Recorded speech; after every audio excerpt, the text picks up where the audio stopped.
Well, true. No one was here at 7. So anyway, why did the music stop? The song was probably over. Well, as you well know, the millennial is away. The Gen X will play. So right now we got Dr. Stage and of course me, Fat 420.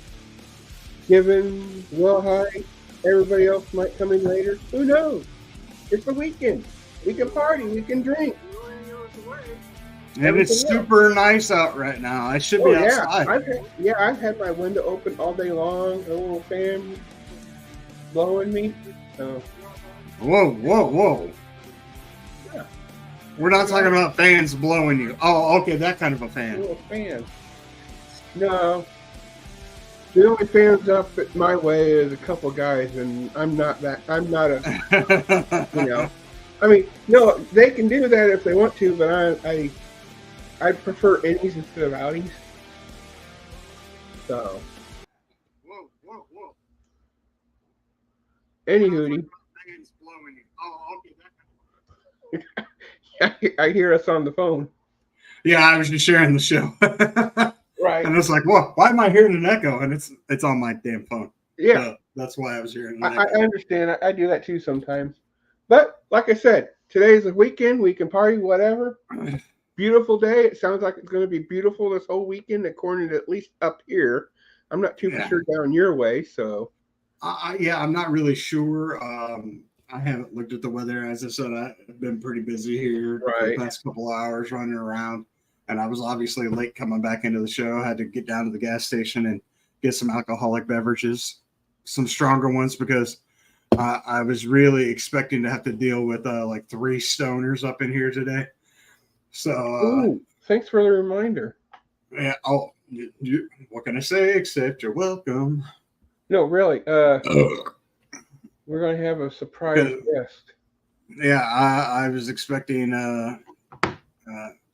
our resident stoner, you, my bestie Tim, and I'm missing him. I don't know where he's at. Cooley. He said he's going to do his show, and then be on. So and then be blacked out and forget to come on ours. Probably, but a youngster. And then, like I said, we might have a special guest with us. Yeah. So I just gave him the link, so he might be coming in. So I'll be checking that. So tonight, whatever the case may be, unless you're watching the rerun, which I suggest you do because you never know what you might miss. Anyway, we'll have Ask Dr. Sage and Am I the Asshole? Plus, that's me. That's usually Tyler, but he's not here. Dr. He's watching Sage. Doors. Am I the Asshole? Which is Tyler, but he's watching Doors tonight. And Dr. Sage also has El Presidente. I'm trying to get it. Oh, you got him in. Thanks. Sometimes my cursor disappears and I can't find it. Hail to the chief. But Dr. Sage said he had, before the show, said he had a new segment of, what did you say it was? Oh, it's not really going to be a full-time new segment, but yeah, but I came across something earlier that grabbed my attention, and it's bizarre. Unified civil war around the world. No. What? Fuck. I thought we were unifying the civil war around the world. Oh, I mean, well, we'll get to that. World War III, right? Yeah. You know what, dude? Yeah. If these fuckers don't knock it off, I don't know. Something stupid's going to happen. Well, yeah, that ain't no shit. I've been hearing a lot of people been saying if there is going to be a next World War, it's going to be more online than anything. Oh, well, these keyboard warriors are not going to do good. We're going to break a lot of people's feelings or break a lot of hearts and hurt a lot of feelings. To quote the great Mike Tyson, everyone's got a well-laid plan until they get right in the face. Just saying. Mm-hmm. And hey, I'm getting my punches back, motherfuckers. But I came across an article earlier, and it was bizarre slang terms throughout history for breast. Where'd it go? Where'd Bubba go? I think he's on his phone or tablet, so he might be having a glitch or two. But so yeah, I'll be bringing that up in a little while here. Slang terms for boobs. Slang terms for boobs throughout history. That'll be interesting. Well, I saw it earlier and I laughed my ass off, and I'm like, why would they call those? Why would they call boobs that? That is just so weird. What's up, Bubba? What's up? And this is our special guest, Bubba. Hey, speaking of which, I ran into this motherfucker today. Did you? Did it hurt? No, I didn't run into him like that. Oh, okay. I was going to say, because you either one bounced off or two, you plowed him over. One or the other. Well, you know the saying, when you have two massive objects that collide together, there's two things that happens. One, they either merge, which that would be rather scary. Or two, the opposite reaction from the collision could be catastrophic. And Springfield's still here, so I think we managed to avoid that collision. Yeah, or it'd be like the Hadron Collider, and then we fucking get a fucking the Big Bang Theory all over again. Where the fuck did this portal open up at? Oh shit, the county market. Oh shit. Hey, speaking of Big Bang Theory, did you guys happen to watch the season finale of Little Sheldon last night? No, I haven't got to see it yet, so no spoilers. Watch that show, and I haven't. It was good. I'll say that. But I heard there's it's got a really good ending, so I don't want to hear anything about or I don't want to hear anything about it. Yeah, it was good. I seen clips on TikTok, so. And then on the fall, then they're doing the next spinoff, which is Georgie and Mandy's first wedding or something.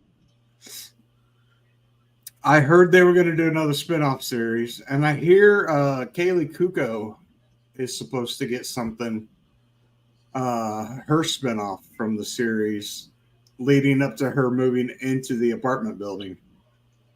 Oh, like a prequel type thing? Yeah, to where whenever she first meets all the guys. So, yeah. I really like to see an actual Penny naked. spinoff. What? Sorry. What? I like that. I can fucking find that. Hold on. Penny. Penny. You know why he knocks, don't you?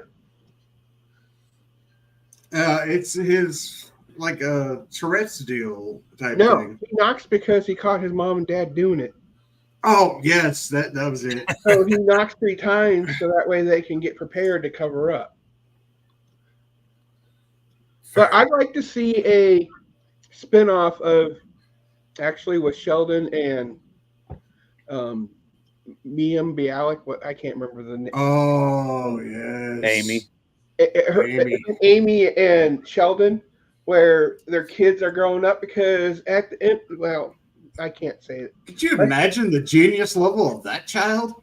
Well, let's just say I'll leave. I don't want to spoil it for you, but it's not what you think. I'll just put that.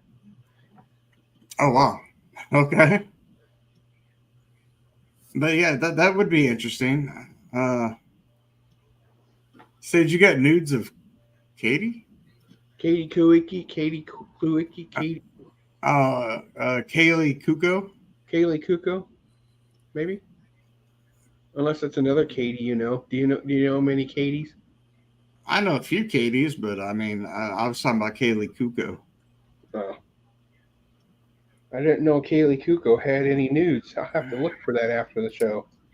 Hey, so I saw something today, and I got to ask because it really got me thinking, and I didn't know which way to decide it.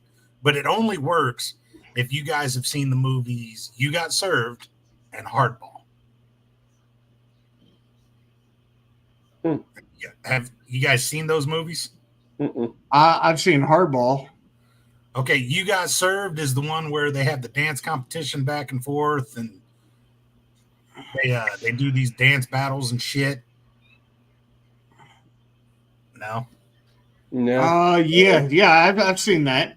Okay, so you know the character, and You Got Served, Little Saint, that ends up being killed. Yeah. Okay, so in the movie Hardball, you remember G Baby, the little kid that got killed. Yeah. So these were two huge scenes in each one of these movies, and it was a pivotal point. Now, in the little video spread that I saw this morning, it said you were given the power to bring one back. Who do you choose? Now you see my dilemma. Oh man. You only get to choose one. Skeletor. Hold that. What'd you do, Billy? Your butt buddy is doing his show for the moment, allegedly, so he might be in later. Yeah, little Tyler said he'd be late, but man is hurt, boys. What, did you get hurt? Yeah, did you get hurt? Did Dutchman do something to you? He didn't throw you off the platform, did he? No, I think Skeletor would throw his ass off the platform. Fucking Dutchman. There ain't many body parts he can lose, is there? Well, here's the thing with Dutchman. He sent. I'll just give you a little tidbit there, Dr. Sage. One of the questions is from Dutchman. Oh fuck. So maybe that's what he's talking about. Dutchman did something he ain't peed right since. Holy shit. Damn. Oh, I just read this. Ask Dr. Sage from him. Dutchman. Yeah, Brian, he's working. Yeah, okay, we'll get to that a little bit later here. What the? Nevertheless, we're going to talk about boobs. Yes, millennials working, Brian. Well, wait. Before we get to the boobs, Sage, if you could only bring back one, which one would you bring? Okay, who is it again? Little Saint or G-Baby?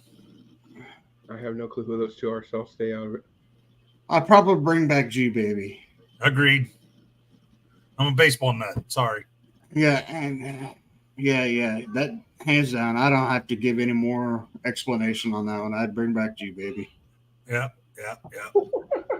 You guys go watch the movie You Got Served and Hardball, and you'll understand our dilemma. I bet he fucking heard about it. That's all good. Dutchman gonna get it soon. Oh, so Dutchman probably bragged in the Ask Dr. Sage. See, even Gibbons says G-Baby. See, yeah, G-Baby.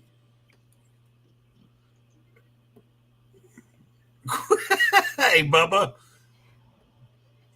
I think he got a new nickname. He's called you Bigfoot.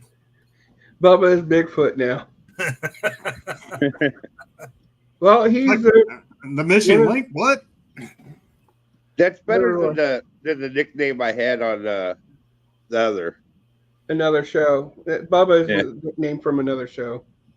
Plus, I've always known him as Bubba forever. I don't even call him by his real name. I just call him Bubba. I've had the nickname Bubba since 5th grade. So, right, and I've known you for at least 20 years, probably at least.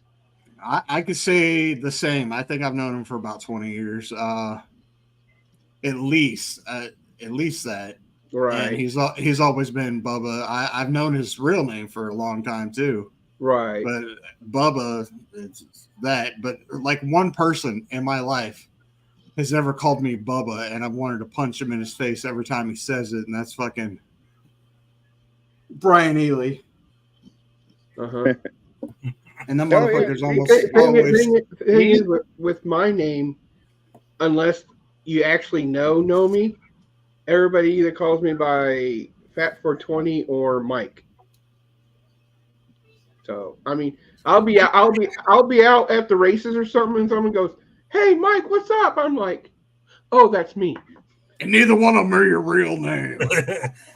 So no one just calls you Stoner? Nope. Really? Speaking of Mike, he sent my fiance a friend request today, and sent her a message. Hey, what's up? Who did? Brian Ely? Yeah. Oh.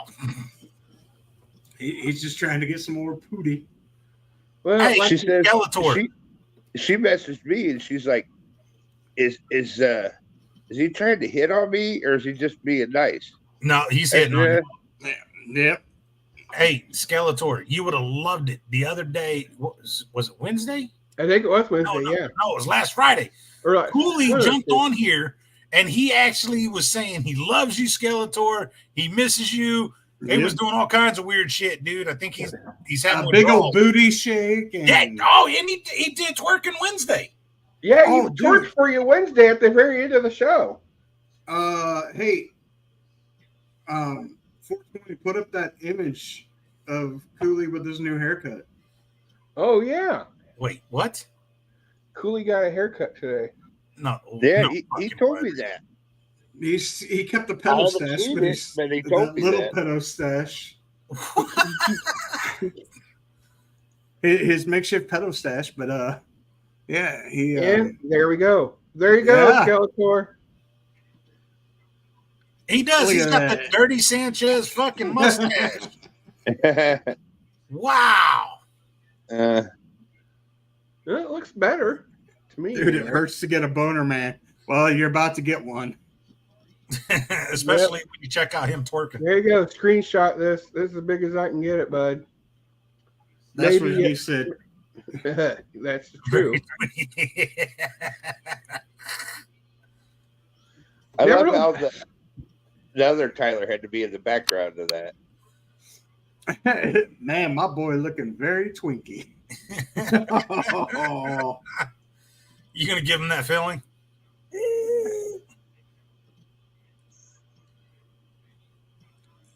Hi, Bubba. I can watch this live. Woo! Hello. Hey, there she is. Hi, baby. You want to be with a real man? Wait, is that creepy enough? No. Wait, I can do that better. Hang on. Baby, you want to be with a real man? Oh, Jesus. I'll take you to the Sizzler. Yeah. Wait, the Sizzler broke down. I'll take you to the Ponderosa. The Ponderosa. Shit, that's closed down. Shit. The Outback. Bonanza. Shit. The Shakies. Red Line, I got you. Texas Roadhouse. Oh, shit. Hey, babe. Oh, no, she's talking to him. Damn it. Fuck, I failed. My bad. Hey, baby. Welcome to the Fat 420. As I always say. Hey, Skeletor, be safe out there, man. And, hey, I want you to do me a favor. When you see Dutchman, I want you to walk up, fucking slap that ass real hard and say, good game. It's legal if you say good game. Can't do nothing. Yeah. And kick that peg leg, man. Same time. Kick that peg leg. Hi, baby. If you say good game the whole time, it's all fair. Is she talking to me? Because, I don't think she's talking to you, 420. Oh, damn it. Because the saying goes, once you go fat 420, you won't need another honey. Dude, you got to show us that letter you got from St. Jude and how they spelt your name again, because that was hilarious. Oh, yeah. Because, okay, here's a story about it. I decided about 2-3 months ago to donate to get Tyler whipped or something or whatever during the... So I didn't put my real name. I put fat, and then I typed out 420. Well, a week ago, I got a gift from St. Jude, and it was a nice little notepad saying St. Jude on it. And then I got a whole bunch of address stickers, and it says Fat 420 on it with my address. If you don't fucking use them when you send out letters, I'm going to be highly disappointed. Oh, I am. Like if it's like super business type something, like, if I have to send a letter out to for health insurance or something. Send it out to the state. I'll use my regular ones, but if it's like to a friend or something, then I'll use the... No, if you still hadn't done your vote by mail yet, that would have been amazing to use that as your... Oh, I could missed opportunity. Hey, isn't it in November? I thought you already did your mail-in ballot. I did it for the one that was in. Oh yeah, when you get yours for the prequel one or whatever it's called. Oh, that's right. That's the preliminaries. Do it for the main. Yeah. You got to do it for the main. I should. It's the same get address. That thing and look at it going, yeah, we ain't counting this motherfucker. Thing is, the freaking envelope's like, because, it's a ballot folded in half. Yeah. Primaries, yes. Thank you, Becky. But goddamn, whenever I saw that and it said fat and it had 420 all spelled out in letters, I was just like, that's hilarious. And the thing is no matter how many times I've donated to St. Jude's, I've never got shit in the mail. You've never? Never. I always get shit in the mail. Hell, I'm still waiting for my award from them from last year for being their top guy that was supposed to get an award or something, because they were, you know what I'm talking about. Yeah, you got an award. I got a trophy for winning the Battle Royal. You got an award. But you remember Becca and them said they were going to do something special for whoever showed up the most and did all that shit. And that never happened. I beat you in hours, dude. You don't count. It does when I'm putting in the fucking work. But you usually don't. Like, you usually give it to your volunteers or whatever. I put down the hour, every single hour that everybody does.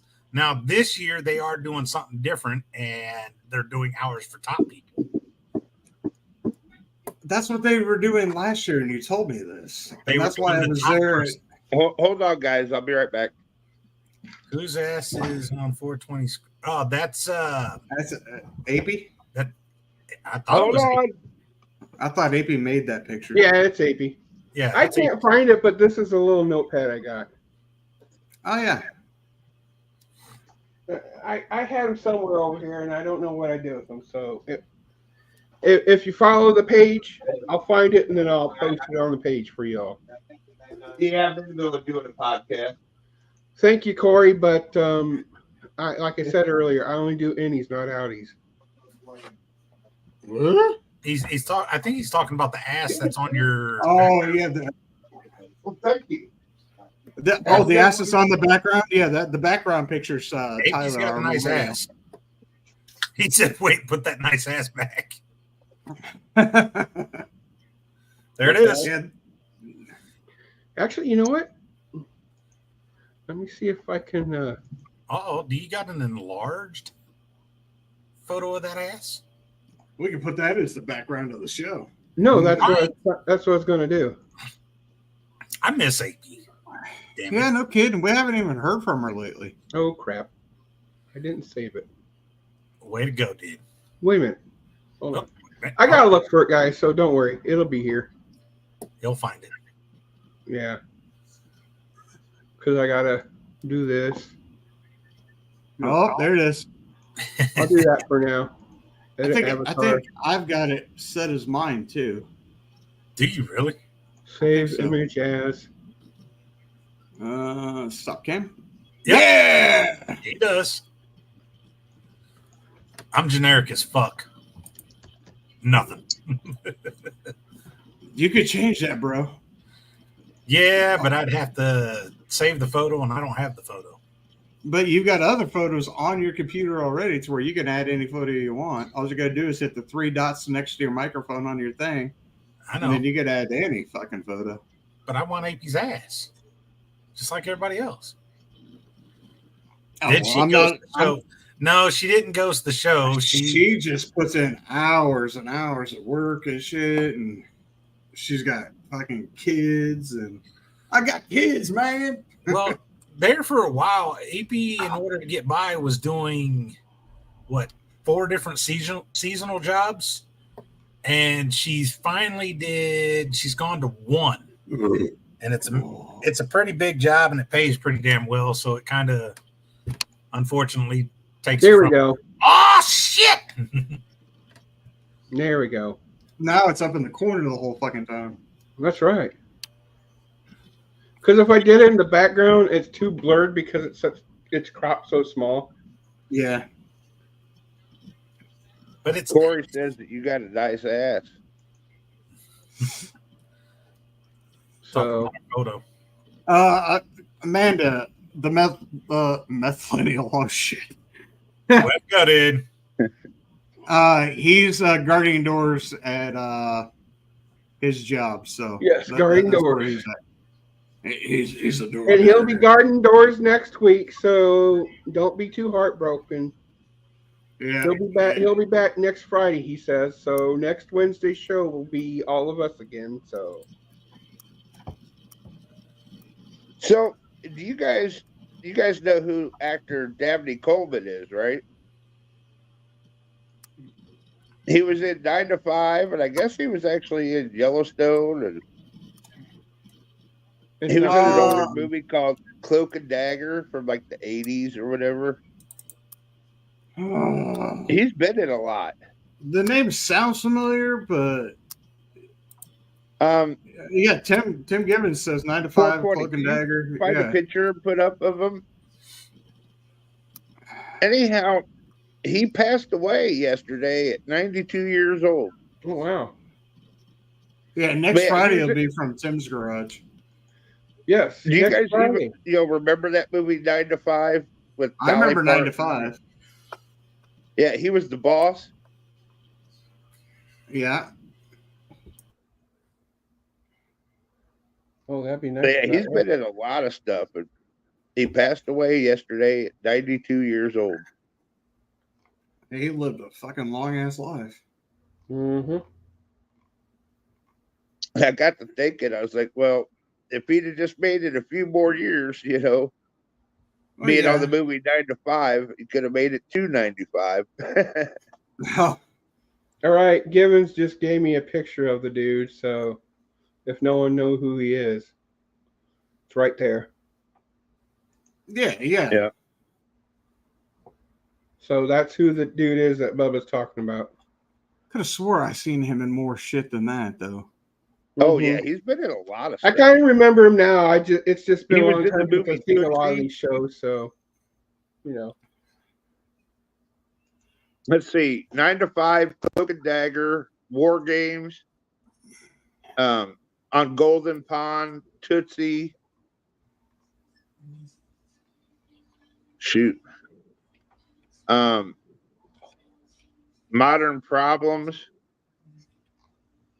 What about TV? Did he do a lot of TV? Like, because he looks like he would definitely be in like soap operas and shit like that. He kind of looks like he'd be like he probably, like did some little spots on TV, show. But War Games, that was a good fucking movie. Mm-hmm. Have you ever seen that Cloak and Dagger? If I have, it's been a long fucking time ago. Yeah. Where he plays the kid's dad, but then he also plays this like imaginary guy who's like a intelligence type guy. I don't know how to describe it, but it's a pretty good one. Mm-hmm. What up, Klug? 1984. Same old shit, different night. It's the Klug the Klug and Nada. So, like Givens was saying, next weekend, we'll do this real quick before we do your thing, Sage. But he was talking about next Friday, they'll be in his garage, and what they'll be doing is a fire sale for Wrestling for a Cure. And there we go. But this is also another thing they're doing for Wrestling for a Cure. Will Height walked away, so he couldn't talk about it much, but I'm sure you know about it, Sage, right? What to do and whatnot. Is this a softball tournament? Yes. Yeah. Okay. May 31st, so that's in 2 weeks. So get your softball teams ready. If you think you can hit a home run, start practicing, because in 2 weeks there's going to be the softball tournament for Wrestling for a Cure. May 31st and June 1st, There'll be food trucks, drinks, silent auction, wrestling for a cure swag. So if you don't have a T-shirt or T-shirts, bracelets. I think it's too late to get hoodies and stuff like that. But on the Friday night is the home run derby, and then Saturday is the softball tournament. Friday night is a home run derby at 6 p.m. Sign up starts at 5 p.m. and it's $20. Yeah, and to get a hold of Aaron Durham, he is the one in charge of this. And his phone number is 217-561-6046. Can you type that into the chat so everybody can get it from there? Then, if you can. I can't type it. You can't do that? Chat. Okay, that's understandable. And then it says D&E teams only. I don't know what that means, but I'm guessing, I'm not exactly sure what that means. But that is $300 for a team. So, but the thing is, it may seem like a lot, but all that money they get that night goes. I think it's $30 per team. It says on the thing $300. Was it supposed to be 30? It's saying 300 on the thing, so. Nevertheless, all the money is going to go to St. Jude's. Yeah, okay, yeah, $300 per team. Per team. So 10 people on a team, that's $30. Yeah, $30 per person. Okay, yeah, that makes sense. Right. So that's then. So, like I said, Brian's favorite subject, and I'm sure most of us here. Oh, there it is. Thanks, Will Height. There's a number to get a hold of the person, $300 to a team, and payouts to be determined by number of teams in the tournament. So, and I'm working on getting another team in there. Did you guys see that video of Diddy beating his girlfriend that came out? Oh shit! No, I did not. Oh damn! Oh my! So, nevertheless, there's even a picture of a belt. So, is the winning team going to get a belt? I think the home run derby is the ones that get a belt for that. Oh, so whoever wins the home run derby gets the belts. I think that's the way that goes. Once again, that's Will Height you got to talk to. Or home run derby is Friday night, and the tournament is Saturday. And what happens is the home run derby. I'll have to look at that again. You contact Aaron. I have to look what the price is. It's in the event page, but the winner gets to keep the belt until they get challenged. So they actually could get challenged every single month by someone, and they go out to a field and challenge for the belt. If no one challenges them, or if they retain it, whoever has the belt come the next home run derby actually gets free entry. Ooh! Now, whoever wins the home run derby at the big derby instead of just the individual event also gets $100 cash. Oh. So you could challenge for that belt all year round for the home run derby? Yep. Holy shit. I like that idea. And can this be at any field, or does it have to be like at a softball field or the baseball field? You would have to meet the champion because, they get they kind of get choice. It's kind of home field advantage type deal. So if the champion lives in Taylorville, or if they live in Pekin, you want to challenge for it, you got to go to them. So wherever the champion is, you got to go to them. Gotcha. Yep. That is so awesome. I did not know that part of it. I don't think anybody did, really. So there you go. It's an incentive to get in the home run derby because you're going to get a title. Well, if you win. The home run derby, you got to be able to smack that ball pretty fucking hard. Last year's home run derby, it came down to two guys. They were tied at the end of it. So they ended up having a swing off. And each of them got, 10 swings. And then it was 8. Then it was 5. Then it was 3. And then it got to the point where you got 3 pitches. If your pitcher just sucked, you were screwed. Dude, these guys went 5 rounds before a winner was finally crowned. They were so freaking tired. It was amazing. Right. And so it came down to endurance and pitches. Right. Dude, the guy who won, he thought he was going to lose because he was just out of gas. But he was literally, when the pitch went up, he would already start his swing and kick his foot way behind him and use it as momentum. And he was still putting them over the fence. They were barely going over, but he was still doing it. Nice. Wow. Now, isn't Cardini one of the guys that really tries to that home run derby? Yeah, he was in it last year. I believe he made it to the third round, and his team came in third or fourth for the actual games on the Saturday. Yeah, the tournament. Yeah, Cardini's a big time player. Raven Black, or not Raven. Damn it, her brother, Robert Black. Robert, yeah. He was in the home run derby last year and the tournament as well. See, yeah. I'm talking to a group that my nephew, they call them gym boys down here in Verdon. And I think I got those guys interested. So, hey, you want to know a shocker? The team that won it last year is Amish. That does not shock me. Oh shit! I was like, Kluge's throwing up a shocker. No, man, that doesn't surprise me.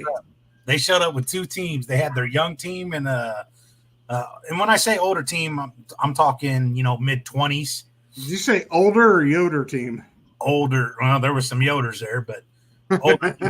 And I'm gonna tell you what, dude, them boys know how to play ball.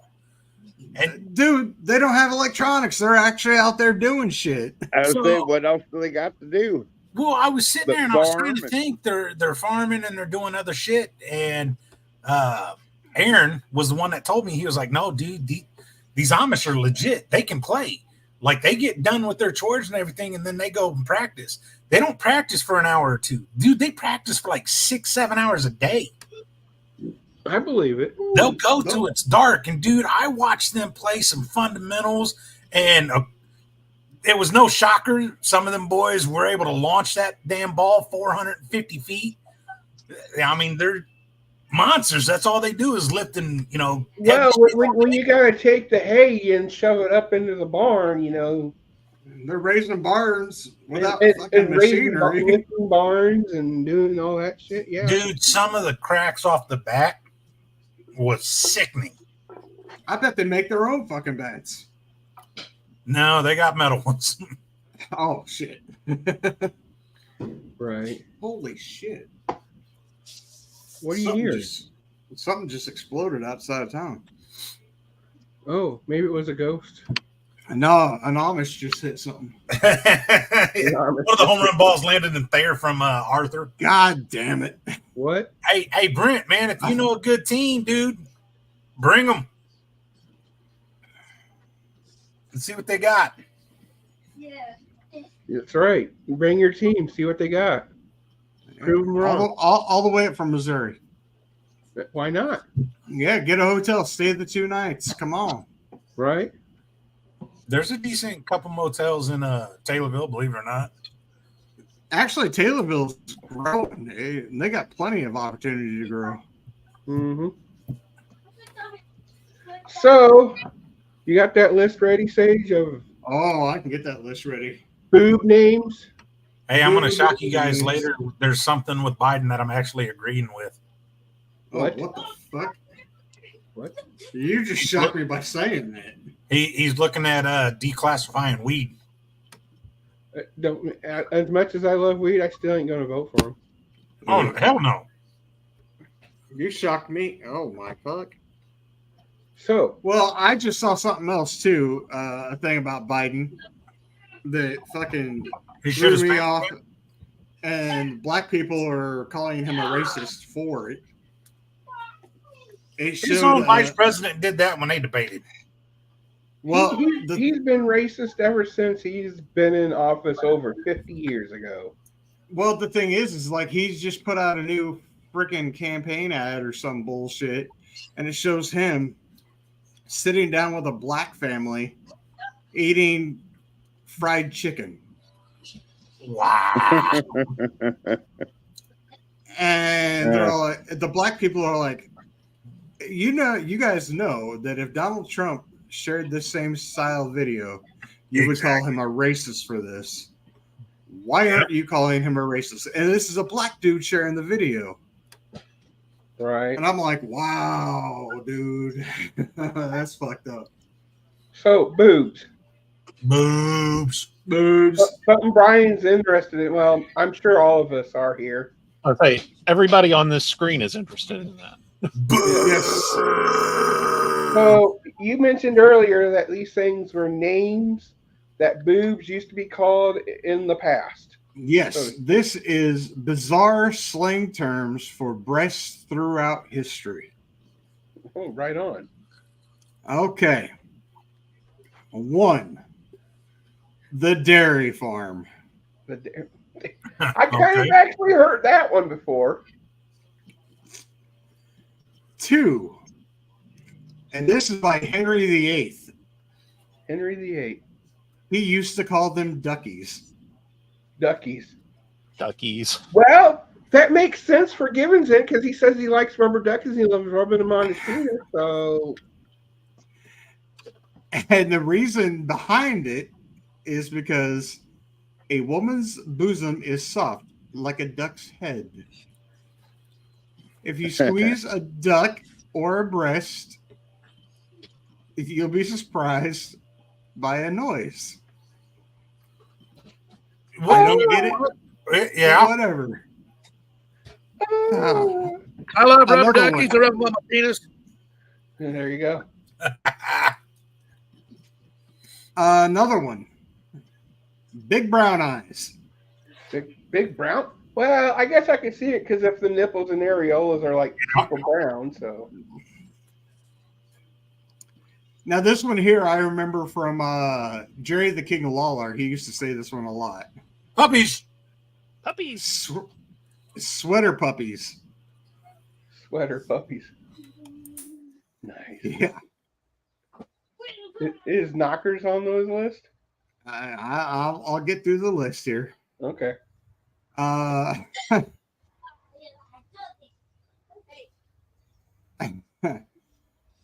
Dinner buckets.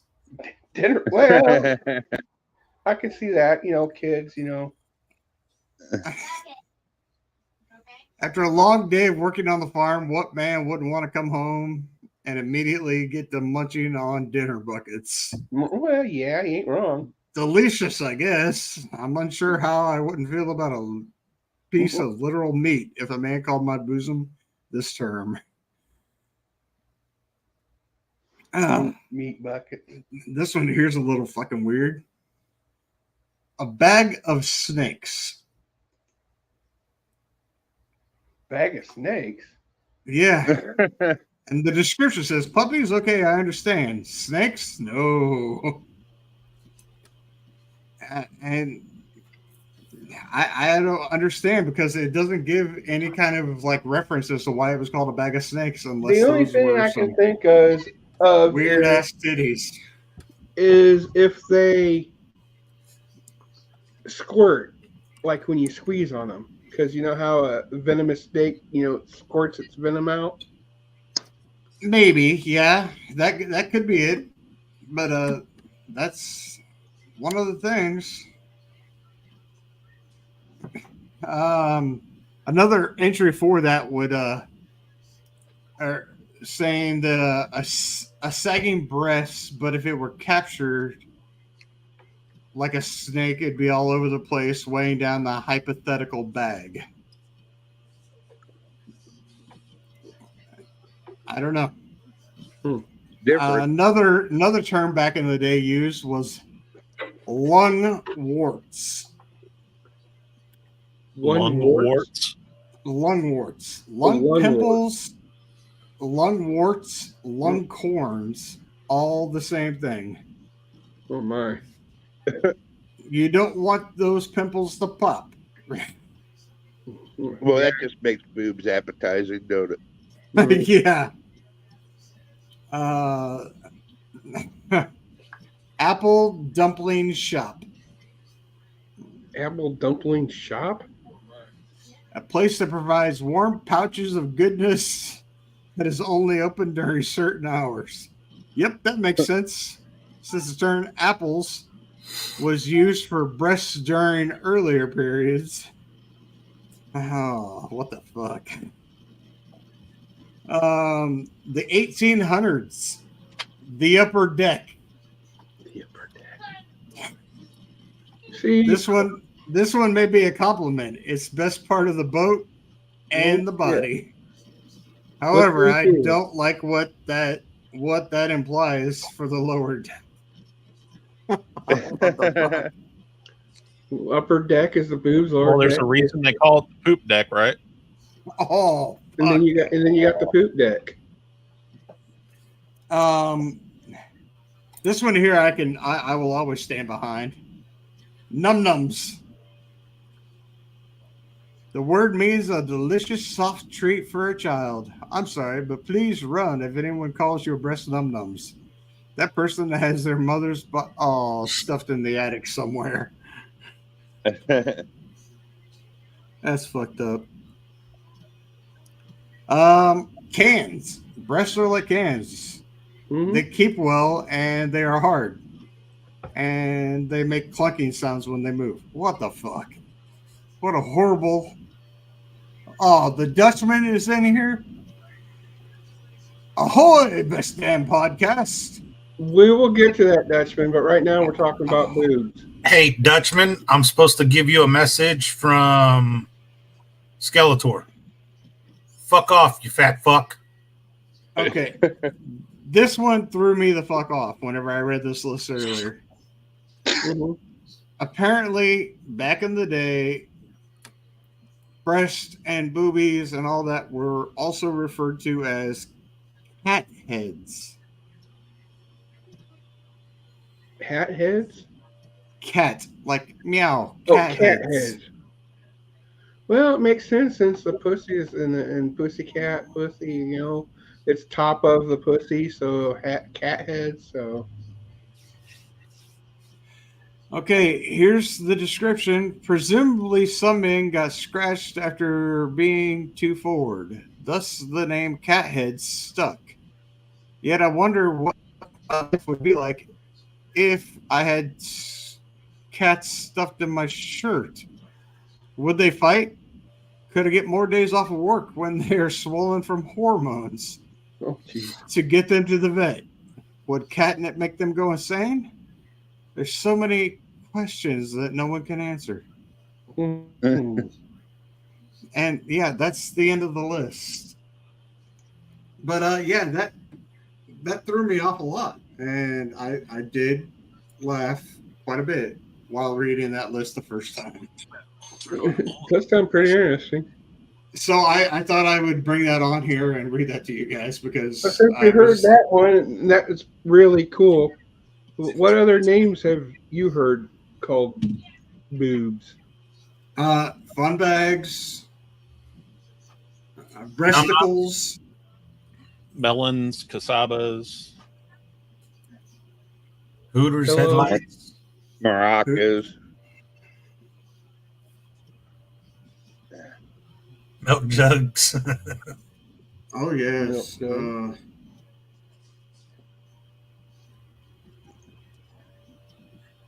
Tatas. Oh, tatas, yes. Can't forget that because bikers talk about it all the time. Oh, fuck. The Sagging Dragons. Sagging Dragons. Those are the ones that you have to fucking roll back up and fucking put fucking clothesline clips on. Tyler DeWitt. He is a boob. I thought he was more a pussy than a boob, but okay. I mean, you know, he could be both. Yeah, he can be both. They're built-in clearly built-in handle. Yes, you're not wrong. Dirty pillows, redneck neck brace. They're definitely pillows. The motorboat and fun bags. See, that's the thing. Is it good to have big old titties to do the motorboating, or is it any good when you have big old short, small ones like A cup or something? Well, you can't really motorboat A cups. That's just a fucking. It's more like a splash in the puddle type sound, is what you're saying. You can't motorboat them. You just gotta hold them in place and kind of be like eyeballs. At that point, they're just binoculars. Yeah. Sage, you dirty old sailor. Yeah, well, I've had my fair experience with all sizes of titties. Oh, earmuffs. Dutchman, yeah. Dutchman says ex-wife hurt tits when she removed her bra. I heard a pair of loud slaps and realized that they fell flat on the ground. The sound Wet of meat. wet meat. She was a whore. God, Couldn't be on the bottom. Those fuckers almost choked me to death. Well, hey, sometimes whenever you're on the bottom and those things, like you're going to town and they just slap you on the side of the head, and you're like, oh shit, this reminds me of being on a roller coaster at Six Flags. And you know what the thing is, if that's the case, then you can stop holding her on her hips and just hold the boulders and just start motorboating them while she's going to town on you. Also a fact. Would be a suggestion. Oh, I miss the good old days. Yeah. So and see, Will Height's living that kind of life, and so is Kluge. Bubba has a girlfriend. Why do you think our cameras are off? They're both right now motorboating.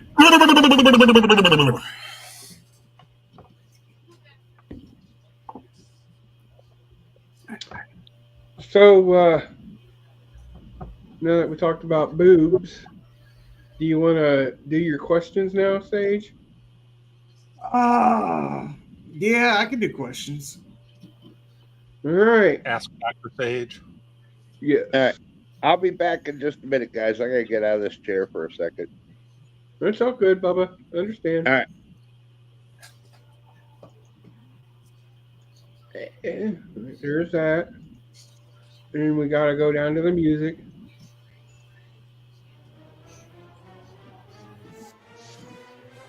So, we ask questions to Dr. Sage because he's our resident doctor. Oh, yeah. He may not be one in real life, but at least he plays one on this show. I'm working on it. But he's working on it, so okay, there we go. The Millennial, during work, he sent me 3, so if you want any more, you'll either have to put them in the chat or wait. I should have, by the end of summer, at least one of my certificates. So ask mine first. I'll give you my prosthetic. Dude, if you send 420 your prosthetic and he hangs it on his wall, that would be fucking amazing.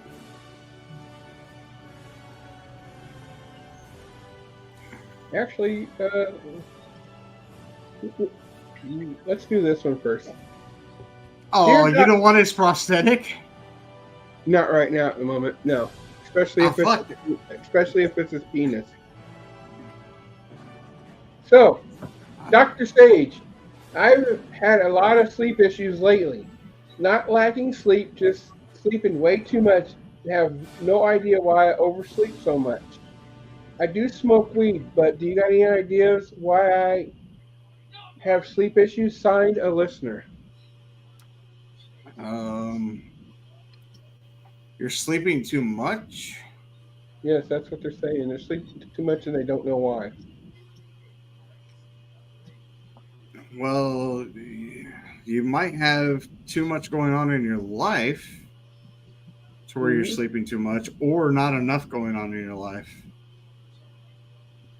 That's a tricky question without knowing more it's hard for me to answer. Sleep issues have always been an issue with me too, because there's times where I don't sleep for shit, and there's times where I can sleep for a day or two. Right. Right now, it's I'm not sleeping for shit because of my shoulder. But there's also times where I can sleep for days on end. Is it because you miss this face? It is. I do miss Jason, and me and him, we need to get together and take another fucking trip on our favorite rocket ship. And we need to hang out more. Hey, with you. Speaking of which, do you got any plans tomorrow? Tomorrow's Saturday. I was just asked to go down to a wrestling show. IEW? I don't know if it was IEW or whatever, but it's Jeremy's retirement. Lightfoot's.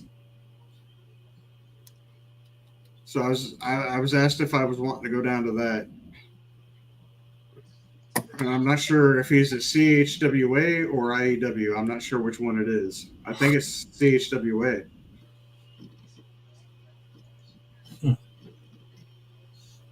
Because it's his final match. But back to this question. Listener, I really need to get more information on what's going on in your personal life without evading, since you're not without invading too much personally, since you're not giving your name. You could give me more info and still remain, anonymous. Yeah. And maybe I can help you out that way. Because if I have more information, I can help you possibly figure out why you're sleeping too much. But right now, it's too vague for me to help you out. Mm-hmm. So if you can write another email, I can help you. Sounds like a reasonable answer. So this is the one that the Dutchman wanted to get a hold of. Apparently he emailed you, Dr. Sage. All right. Dutchman here. Figured I would tell you what good old fucking Jerome did today. Okay. He decided to keep poking me and saying he's going to give me the clap. So I took my claw hand and snagged him in the ball sack through his khakis. Oh. I've never heard a black man scream like a 3-year-old afraid of Santa. Buddha, damn it. I got to burn this claw now. By the way, I think my ex-wife is watching you now. That bitch found out her long-distance boyfriend is some kind of creepy old fuck who catfished her. Serves old whore right. Signed, Dutchman. Dutchman, for one, don't burn the claw. Can you send that to me? I will hang that on my fucking wall. Yeah, see, he will. He hangs a lot of trophies on the wall. Dude, I have always wanted a fucking claw for my wall, and I will fucking hang that on my wall. There you go. Or even send it to me. I'll put it right back there because I got nothing right there to put. Fuck you, 420. I want the claw. You turned him down on the fucking appendage. I want the claw. I don't know what the appendage is. It could be his. You don't know that he has an appendage for his manhood. That's what I'm saying. Now that he's talking about the claw, you want it all of a sudden. I want the claw. I will send that motherfucker my address, and he can send me that claw. I'll put that motherfucker. But I don't give shit. I'll put it right here above my. Oh wow! I can actually lift my shoulder up that far. That feels good. All right. Hell yeah! I'll put that. Fuck you, Dutchman. I ain't pissed all week. All right. That fucking hurt. Hey, damn! It's so good to have both of them in here. So the moral of the story is, Skeletor, don't fuck with Dutchman. And two, stop poking him. Two, Dutchman, send your claw to Sage because He'll put it up right behind us, and it'll be up on every show. I'll fucking make another plaque. I don't give a shit. Granted, it won't mean as much to me as this dry one. hump me, you fucking idiot. I told you I'd make you Jewish. What? Oh, Jesus. He tried to make you Jewish? He tried to circumcise you? I guess so. That's fucking crazy. Dude, it would have been funnier if you would have handed him a yarmulke too. Yeah. And then sat down on like your knees and went, dreidel, dreidel, dreidel, I made it out of wood. Hooked on a feeling. Good one, Kermie. Oh. That ain't right, but good. At least you don't have to worry about kids anymore. Yeah, but he's got, what, 2 on the way with some Asians?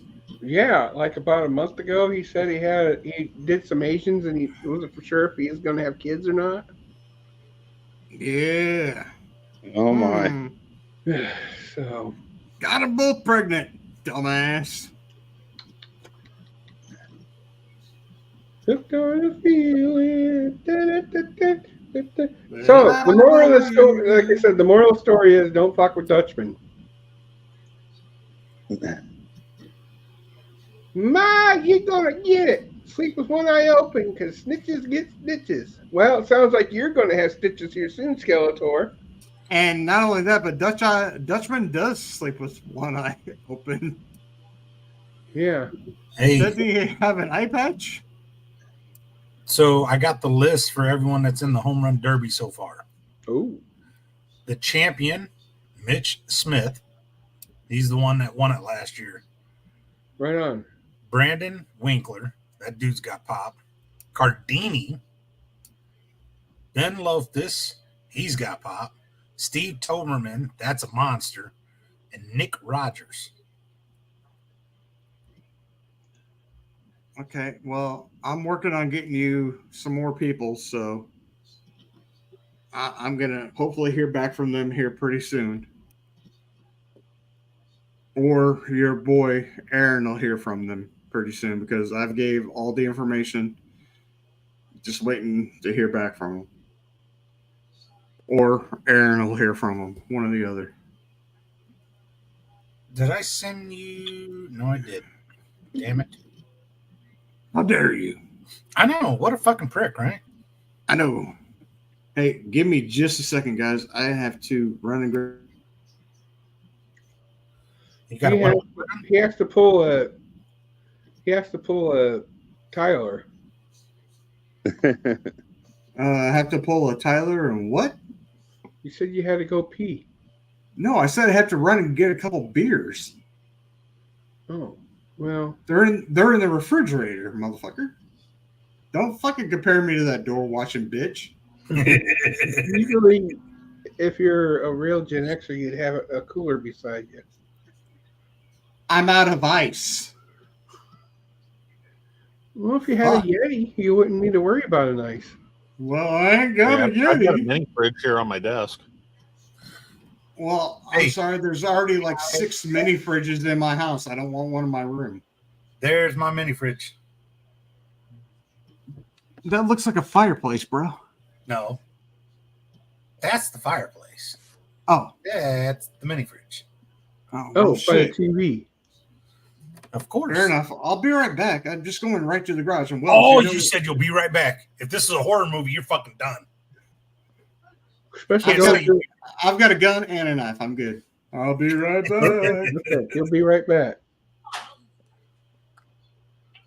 So, anybody going to enjoy the nice weekend? I'm planning on going to a wrestling show. I don't know which one I'll be going to, whether it be IEW or CHWA or a lot of choices. I think it's supposed to be close to 90 Sunday. Right. That's what I heard too. I don't know. I mean, I could do multiple things because I do definitely got to do laundry, so that's one thing. But other than that, later on that night, depending on how I feel, I might finally go to a race, depending on if they canceled or not. Because this past week, since we got all that rain, a lot of tracks are canceling this weekend because they got too much, which sounds weird if you know too much about dirt track racing, but you can always have too much water and it don't soak through, and then it just don't pack right, and then you'll just get a big old ice skating rink, so to speak. So, will you do anything, Bubba? I'm gonna sit here and I'm gonna smoke weed. That's a good answer. Speaking of, you in the new place already now, Bubba? No, the guy who lived in that apartment passed away, and his family is taking their sweet ass time getting his shit out. I should have already been in it, but jeez. No, instead I'm stuck at this shitbag motel and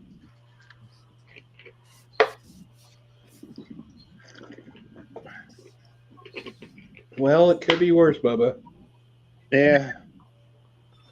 Which I totally get it because I used to be in the van too down by a river for a while. Oh, Bubba's not in the van anymore. No. I'm just saying I know what it's like. So I'm saying it could be worse again. But hopefully soon I'll be in there. Shoot, I'd rather be in the Route 66 motel than being in a van down by the river.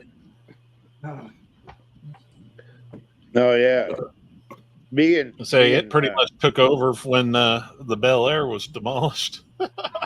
Right. It became the live-in Me one. and Ellen stayed there one night, and oh my god, the bed was the hardest goddamn thing ever. And like, I got up and my back was hurting so damn bad. I couldn't. Yeah, I stayed at one room there with someone, and yeah, I agree. Those beds were just not comfortable at all. No. And then they stuck me in one of those rooms where you had your big old window, but then there was a hallway and then another big old window that looked outside, which didn't make sense. And most of the night, I heard these kids just running up and down the hallway, and it's like, yeah. Oh, there's some shady characters here. I'll tell you that. Right. So I was sitting outside. Was it last night? Just smoking a cigarette, and there's rooms up above. Next thing I know, there comes a joint roach got thrown down. A what? A joint roach. Maybe you want to share the rest of it with you. That doesn't surprise me. Pretty sure you could have just said roach. But all got that. It was just sitting there, and I just thought, no, I'm not doing it because I don't know whose mouth that thing's been in, or what's in it. You don't know if there's elephant tranquilizer in it or. Fucking nowadays, it could have been fucking laced with fentanyl. That bullshit. Right. I called dibs on his spot and his boombox. Who's boombox and whose spot? You. I don't even have a boombox. I just have a truck that's got fucking subs in it. Or is Kermit talking about Will Height? Oh, you ain't getting shit of his. Yeah, he's a Marine. I didn't get rid of anything. He's a Marine. I ain't gonna fuck with him. Actually, you could probably get his boombox, but don't touch his fucking crayons. Yeah. He's gonna rip off your arm if you touch his crayons. I will kill a motherfucker. We haven't even had Will Height fucking sample a crayon in a long time. Or not sample, but speaking of crayons, I did get banned from another Marine on TikTok. Are you shitting me? Of course you did. Because I asked him what kind of flavor crayons he liked, and I asked him if he liked the bigger crayons or the smaller crayons.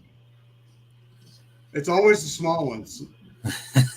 and then another one, he was asking for people to send like gummy bears and granola bars and stuff. I said, would you mind if I send you a bunch of crayons? And I got blocked.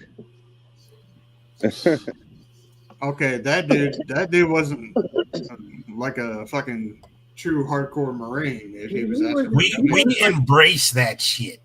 He looked like a younger guy, so. Well, that's the problem. The younger ones still ain't got to the level of nuts yet. You got to get to that insane part. Right. It'll come for them. You got to give the young ones a little leeway, not a lot, but a little.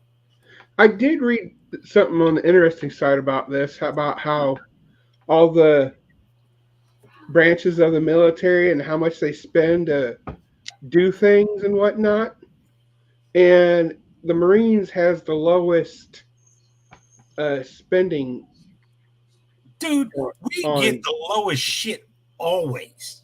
Always. Well, you can buy crayons for so many cents a box most of the time, you know? No, it's not that. If you look at the budget, dude, the Air Force gets all the fucking money. Why? I have no idea. It fucking blows my mind. And then we get the leftover shit. But this is part of the reason that I think that we have the level of success and why we're fucking nuts is because we have to do all this with the worst possible shit, the leftover shit. Mm-hmm. And we still do it. So that should tell you, one, we're fucking crazy because we get out there with not the actual proper equipment, but it's still good equipment. Right. Somewhat. And our record speaks for itself. Right. The person, though, was saying that the reason why it's so cheap is because, like you said, they get hand-me-downs, but then they make those hand-me-downs better. Like, for instance, there's this one jet that the Air Force uses, but then when you took it over, you made it to where it can take off horizontally instead of vertically. Harrier. Oh, yeah, the Harrier jet. Yeah. Yeah. Well, vertical takeoffs are a myth. So they had it, and it was kind of being developed, and they didn't like it, said it couldn't work, and Marines were like, "Hold my beer, hold my crayon." Yeah. All of a sudden, my Crayola flavored drink turns, and then you just watch it take off without a runway. Yeah, I'll tell you what, having a jet that can take off without a runway started scaring a lot of people because they were like, well, look, the way you beat the Americans is they have air superiority. If you take out their runways, you can't do it. And then again, it was, hold my beer, we'll fix that fucking problem. Yep. And now all of a sudden it's like, well, fuck. What we gonna do now? Oh, well, now you gotta fuck with the Marines.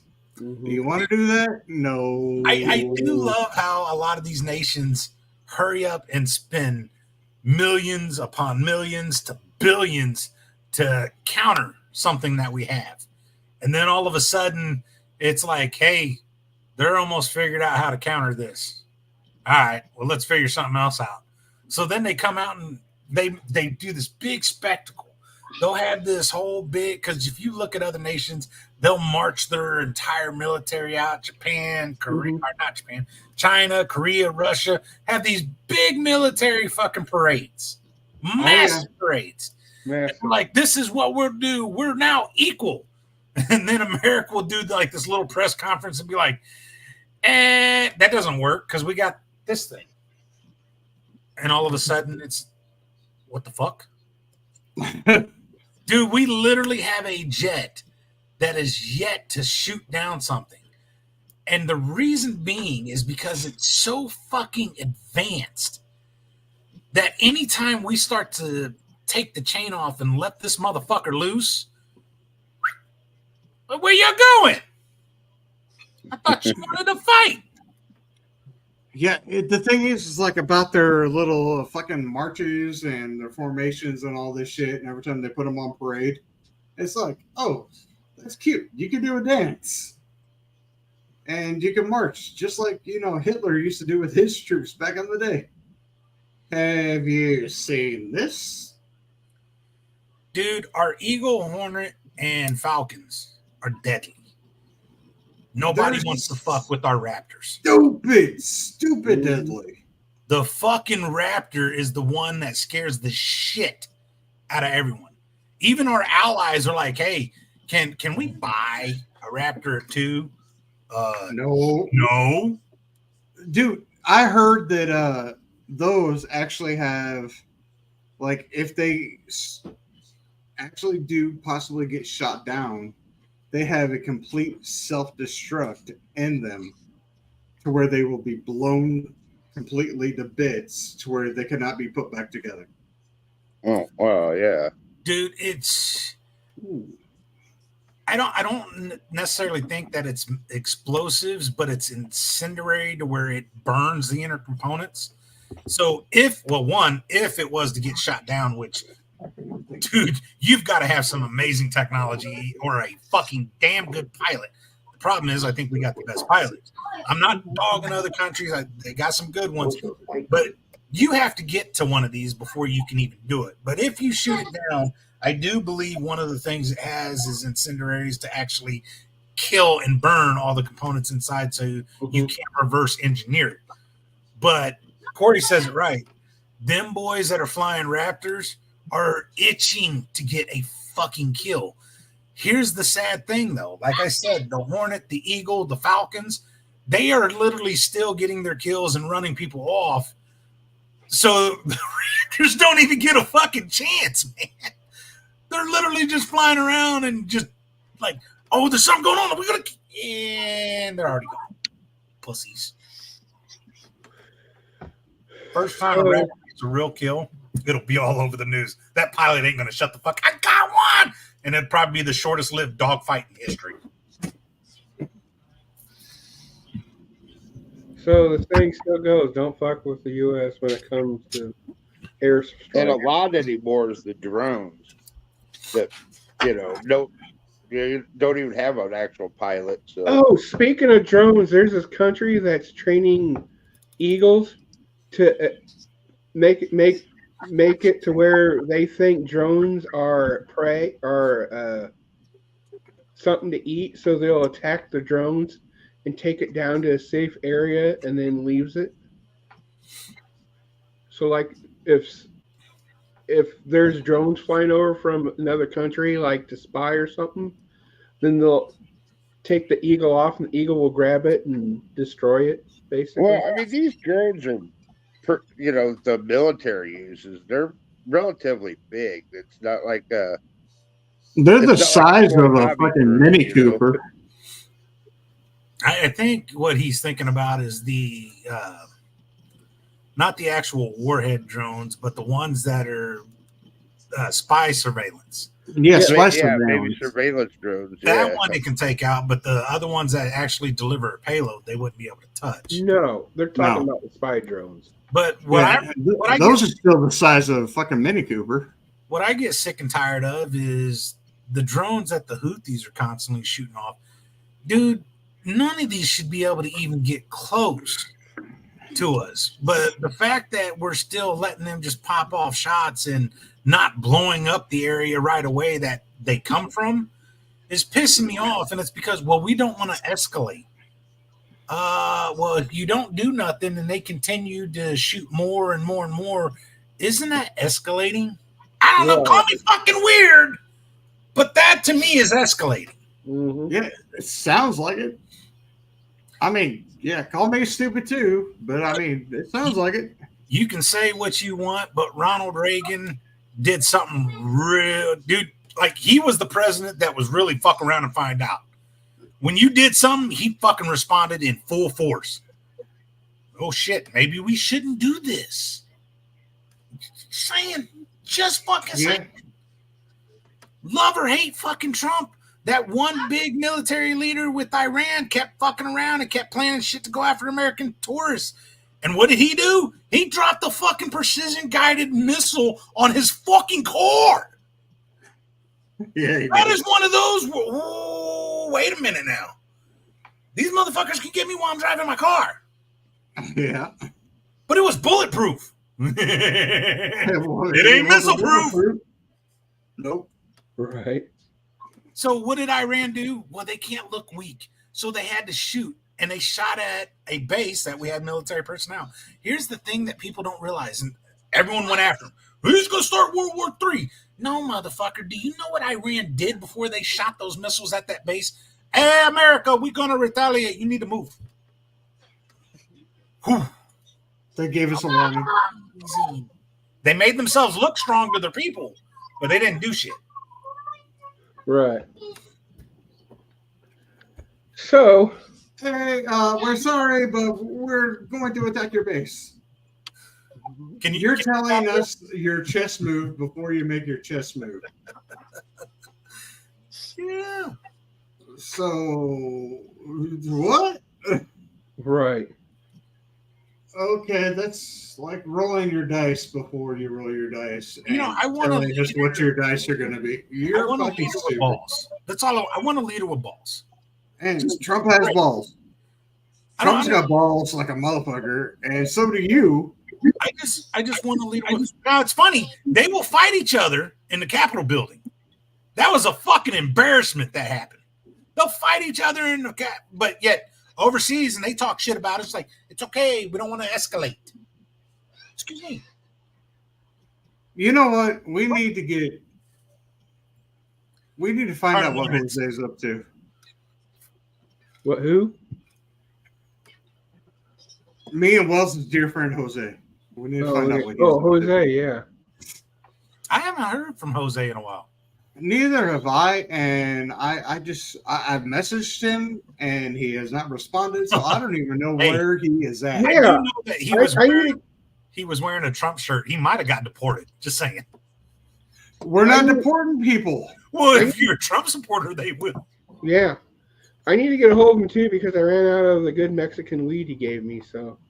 Oh, the Acapulco Gold? Yeah. Oh, that is some good shit. That was good. I'm telling you, man, that is the thing that I'm actually agreeing with Biden. He's looking at lowering the standard on weed. Now, the reason why this is important is because, you know, one of the jobs I have still operates under federal DOT, and weed is illegal federal. And Klug is in the same boat. Yeah, now, the way it sounds like, though, he's only going to be doing it for medical and not recreational. Hold on. I got to ask Kluge a question before anybody else talks here real quick. It's just rescheduling it. It's not making it federally legal. It's just, rescheduling it. So then what the fuck's the point? It's not going to be in there with like heroin and meth and all that other stuff. It's not going to be scheduled like that. It's basically, instead of 2 steps above hemp, it's going to be a step above hemp when it comes to being legal. All right. Yeah. Well, Sage, what's your question for Klug? Yeah. Klug, do you deliver mail out by Rochester and shit like that? Is that where you do? I cover 1/4 of Rochester, yes. Okay. Do you deliver mail out at Sage and Ramsey Road? No, that's not my route. God damn it. But I know where it is. I've delivered out there. Yeah, but wouldn't it be really obvious if we stole those signs? I mean, it only points to one person. Right. I've even started looking up at and I am pretty fucking popular and famous. I've been looking for a whole bunch up in my area to see if I got any Sage or Ramsey Road. So, dude, the time I come across that delivering, I fucking lost it. I was like, I was like, are you shitting me? There's actually a crossroads named Sage Ramsey. It's not a crossroad. It actually is just a 90-degree road there. But one is Sage and the other is Ramsey. Yeah. So when the picture's there, you see Sage Ramsey. And I was like, you got to fucking kidding me. I was like, what the fuck is that? Right. And that came about way after I was already Sage Ramsey. Because I became Sage Ramsey in like 2001. So I was just like, this is some bullshit. Someone on the board out there likes you. I fucking guess. I don't fucking know, because you know those roads in that subdivision shit wasn't there before then. There's this road, if you're a wrestling fan, there's this road in Washington called Stone Cold Way. Oh, you know that's a wrestling fan that made that shit. Probably. But yeah, Bubba, if you look it up, it's a fact. Out in Rochester, there's an intersection of Sage and Ramsey Roads. Now, I'm asking for clarity. Is Rochester just another hooked up to Springfield? It's outside of Springfield. No, we have our own office. The only reason why I'm asking is because when I was looking for it on Google Maps, there is a Ramsey Road in Springfield, Illinois, it says. Yeah, there is. But no, if you go on Google Earth, just like the picture I showed in our group, that's right off of Google Earth. And it's I went on Google Earth and I zoomed down on it, and it says the intersection of Sage and Ramsey Roads. Amanda said in Colorado there was a mile marker 420, but it kept getting stolen, so they had to do 419.9. Fucking Kermit says, "Be right back, on my way to deliver them." Hell yeah, Kermit, go steal that shit. That shit's gonna come back to me, though. I know it is. Well, Uncle the signs. Speaking of sports, what do you think about the world's top golfer getting arrested for running over a fucking cop? I just saw that.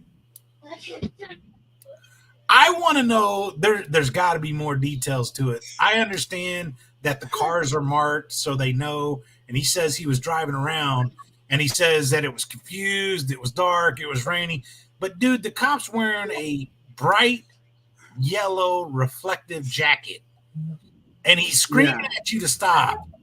I'm sure saying police, and why would you keep going? Once he grabbed onto the car, you know it's a wreck. That dude had to have been drinking or something, or on something. Well, I don't think he was drinking, but maybe the entitlement, I'm a pro golfer, or if he really didn't understand, but yet you see all the cop lights. And I want more of a clarity. There just seems... Didn't understand, pro golfer, lots of moolah, cocaine. Hey, man, he could be best friends with Shooter McGavin, and we know he's a dick.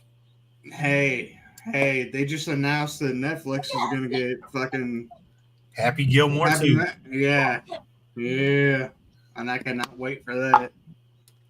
That's gonna be epic. I hope and pray, even though I don't pray. There it is. That's your corner. Like it's a corner road because there's two roads that goes to someone's house. And if I can blow it up a little bit more, there it is. Sage and Ramsey Road. Sage Road, Ramsey Road. Yeah, buddy. So, October 2015. But see, the funny thing is, right Dude, here, this is time I was delivering out that motherfucker. But the funny thing is, Google Earth calls this a county road, but yet we'll call this road Ramsey Road. So, well, look it up. See, I'll bet that all changed whenever they did the county switchovers and from 911 roll routes and all that. The 911 roll routes, yeah, and they had to give names to roads and shit. But yeah, that could be true. But also, Google Earth, they're like, unless it's a well-populated area, Google Earth is like 5 to 10 years behind in pictures. So, which is funny, when you type it in, it'll still pop it up, but it may just still say it on its map. It's one of those weird things. Like when I was delivering for Shelby County, there's where it is. I hated delivering to Shelby County because they were still, at that time, they're 911 now, But back then, they were still doing that rural route shit. And the only problem that I really had with it is you could have rural route 3 Right box there. 415 here, but rural route 3 box 416, which should be its neighbor, could be like 3 miles in the other direction. Yeah, no shit. That shit would piss me off. Well, dude, I had so many problems also because I was picking up refrigerators and freezers, and I would have 2 different sets of numbers to go out to houses and shit.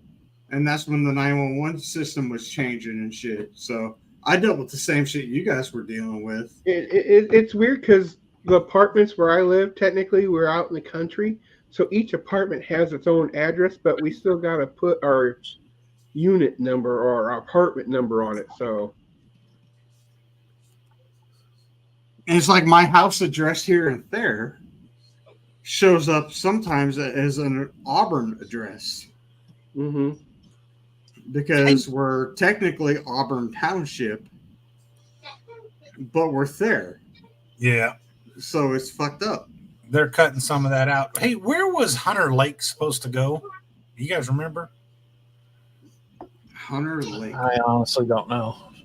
Yeah, well, some people nicknamed it Lake Springfield 2 because they were looking at putting in another lake.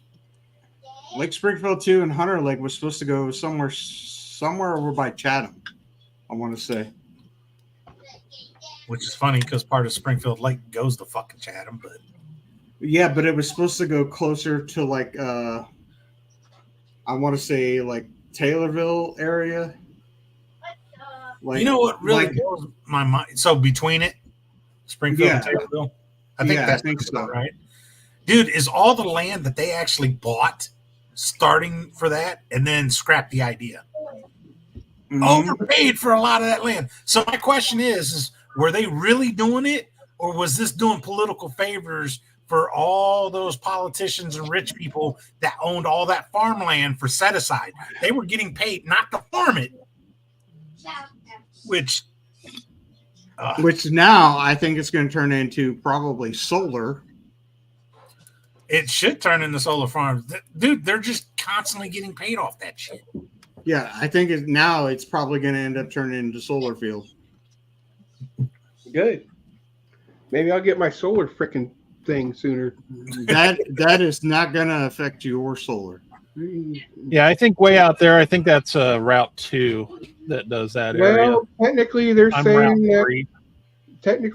that the power plant and all these wind farms are going up to Chicago around this area anyway. So, I mean.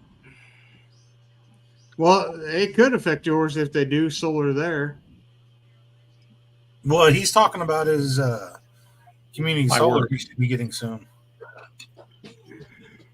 And maybe that's why they're waiting for me, because maybe the one in Tremont isn't hooked up to the grid yet or something. But yeah, Jason, that land you were just talking about, I bet that does go solar instead of putting a pond out there or a lake.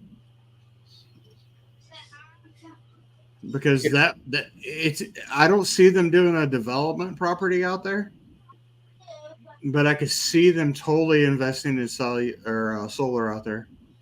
So basically, they're wanting to have passive income instead of just being a lake. Maybe that would make more sense in the long run. Yeah, because that's a lot of fucking good real estate or good property out there for them, and I could see them. I could see them developing a solar, not a wind farm, but a solar panel property. Mm-hmm. Because I see them doing away with the wind farms. How often do they update these big satellite ones? Because I'm looking where the big solar farm is, just north of Elkhart, and it looked like I can see where the trenches are dug for the base of it, but not the actual panels aren't put in yet. And that's been there for a solid year now, ain't it? It depends. I mean, it's anywhere between 3 and 10 years, depending on where you live. Like when and I not only that, but when I used to live in, sorry, go ahead. To get the crews in there to do it, whenever they're working on one, they have to get one completely finished and up and running. It takes 5 to 7 years. And they don't want to contract them out of Illinois. Or, well, they don't want to get any other contractors that aren't in Illinois to do it. Mm-hmm. And they're either getting union contractors or they're getting non-union contractors, but they don't want to piss off unions. So they're using basically the same people all the time to do it. So you have to do one project at a time, basically, not to piss off the unions. Well, so it depends on how many solar farms they have going on at the same time as to how many unions they have dedicated to the projects. The one that they're building now, that they bought the land and they're starting to build, is the Double Black Diamond Solar, and that is on Thayer Road and Elevator. It is literally a half mile south of Louder and a mile and a half to the west. Yep, I know about that one. That's not too far out of town for me, and that's a big project. And the other one that is getting ready to go in, that my buddy Ron that lives across the street from me, he oversaw one that was up in he did the one in Pekin a few years back. Did what here in Pekin? The solar farm that went in your area. Oh, the one in Tremont. Yeah, Tremont. The one I'm looking at right now on Google Maps. Yeah, he helped with that one. And then he helped do one down by Cahokia. I'm pretty sure there's one down in Cahokia. Yeah. This one looks pretty big. And then he's supposed to be getting contracted to help not put one in, but he does he like watches the people do it. Mm-hmm.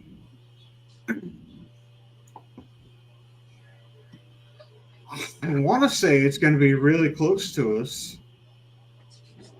And I think it might be, Jason, they might be breaking ground up there in between Taylorville and shit to do another one. Well, there's one that's going south of Hillsboro. I know that they just haven't gotten the LLC. They bought the land, but they haven't got the LLC put. And I kind of like the ideas. The only issue that I have is when you go to that much, at what point do we start really eliminating farmland?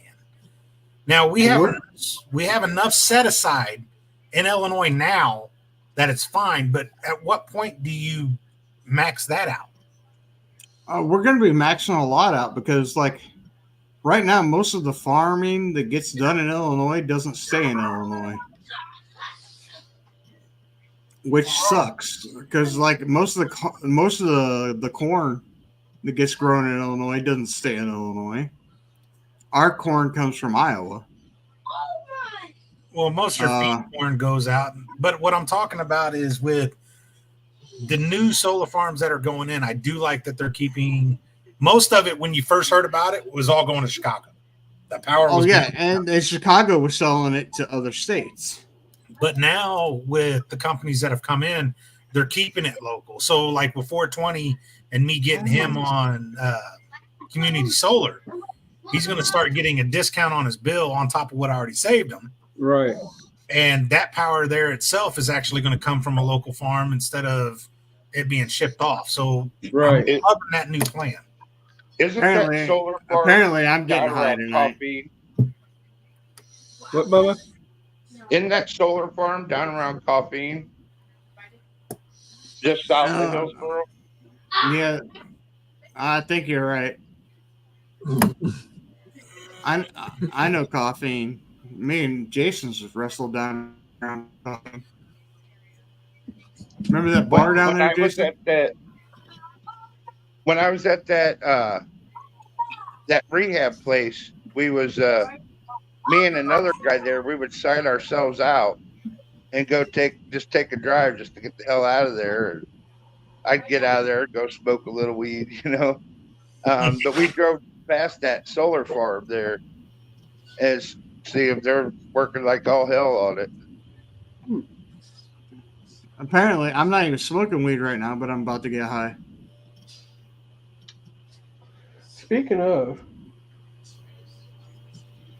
I got weed coming in my room for some reason. Oh, that's right. My whole house fan's on, and is Mama token? No. Your son is. My niece is with her boyfriend out in the garage. You need to tell them if they ain't going to share, they need to get out of the garage. And there's a hole in my bedroom wall where the internet cable comes in. It's just my whole house fan's on. It sucks that shit right into my bedroom. Right into your bed. So you're going to be high when you get home. Or go to your bedroom. I get that shit right into my bedroom. There's this TikToker called Stoner Gump. And he's right here with us. His name's Bubba. Well, this is another Stoner Bubba Gump. Bubba Gump. So anyway, he bought one of those big, huge kids. Oh, I know who you're talking about. Kids ball things that you put balls in and they can play in. Well, he did that dude's fucking hilarious. He put a big old bowl on the entrance to the fan that blows it up in there. So he basically a big old hot box, right? Well, The thing was, he put it by his air conditioning in his bedroom. I did not know that. And had the air conditioning on. His wife came out, was pissed off at him and everything. He's like, you need to get your ass in here. And when he went inside, the whole house was nothing but a big old freaking hot box. It had that much smoke from the weed inside the hot box. So he's like, well, the next time I do it, I'm going to be making sure the air conditioner's off. That's fucking hilarious. I was like busting up laughing. And this dude even has a book for sale on how to make things out of cannabis. That dude is fucking great. He sells his own shit too. I just got a message from Tyler. He says his show is still live. He's not sure when they're going to be done. Well, we're almost done. So. Yeah, we're done here in the next 10, 15 minutes anyway. So, because unless you want to just quit it now and talk a little bit more final thoughts, or do at least one or two Am I the Asshole, which Tyler is, but yeah, we could do some Am I the Assholes. So we'll do a few of those before we head on out. But I want to bring this up because that was some pretty cool shit. Right? Yeah, nothing to talk about. I'd love to see. Shooter McGavin will be in Springfield in July. Who's that? From Billy Madison's, well, not Billy Madison, but Adam Sandler's movie, Happy Gilmore. Yeah. Oh, okay. I'd love to know the dates that he's actually in there, because if he's there around Wrestling for a Cure, that would be the shit. If we could actually get him to show up for Wrestling for a Cure. They're working on actual part 2 to that movie now. They are. It's going to be on Netflix. Well, yeah. Adam Sandler has this whole big contract or something with Netflix, and oh yeah, he's got a huge contract with Netflix. I'm sorry, huge. So real quick, we're talking about that, and I'll get to the Am I the Asshole. You mentioned how Netflix. I read something online to where they're actually going to start bundling streaming services, and I'm thinking, Isn't that the whole reason why they went to streaming services? Because people stopped doing cable with bundling channels. Now they're going to bundle streaming services. Dude, the best thing that I found is if you buy a Samsung TV that's one of the smart TV, one of the smart TVs, you get this thing called Samsung Plus with it, and both of my TVs have that. It's got a whole streaming service with it, and you get you have to go buy a gaming controller for Samsung, but you can get Samsung Gaming and all that shit with it, and you get a whole fucking Samsung streaming service with it. It's where you can watch all sorts of TV programs and shit, and it's fucking amazing. I love the Samsung Hub. It's where you can watch all sorts of shit. I'm watching shit like Gotham and fucking all the older shit. I'm watching right now I'm watching I watched the TV series Numbers all the way through. I watched that was a good show. God, I love Numbers. I love that one too. The Librarians. I don't know if you know what that is. Never heard of that one, but no. It was a spinoff of. It was anyway, a spinoff. My point being is, I just find it quite funny that they're going back to basically what cable was. So. But yeah, it's got a whole fucking thing, and you can even watch live TV on Samsung Plus. Mm-hmm. And I love it. I love Samsung Plus, but I also have all other networks on there. Right. The only thing I use my TV now for is basically a monitor for my games, and that's about it.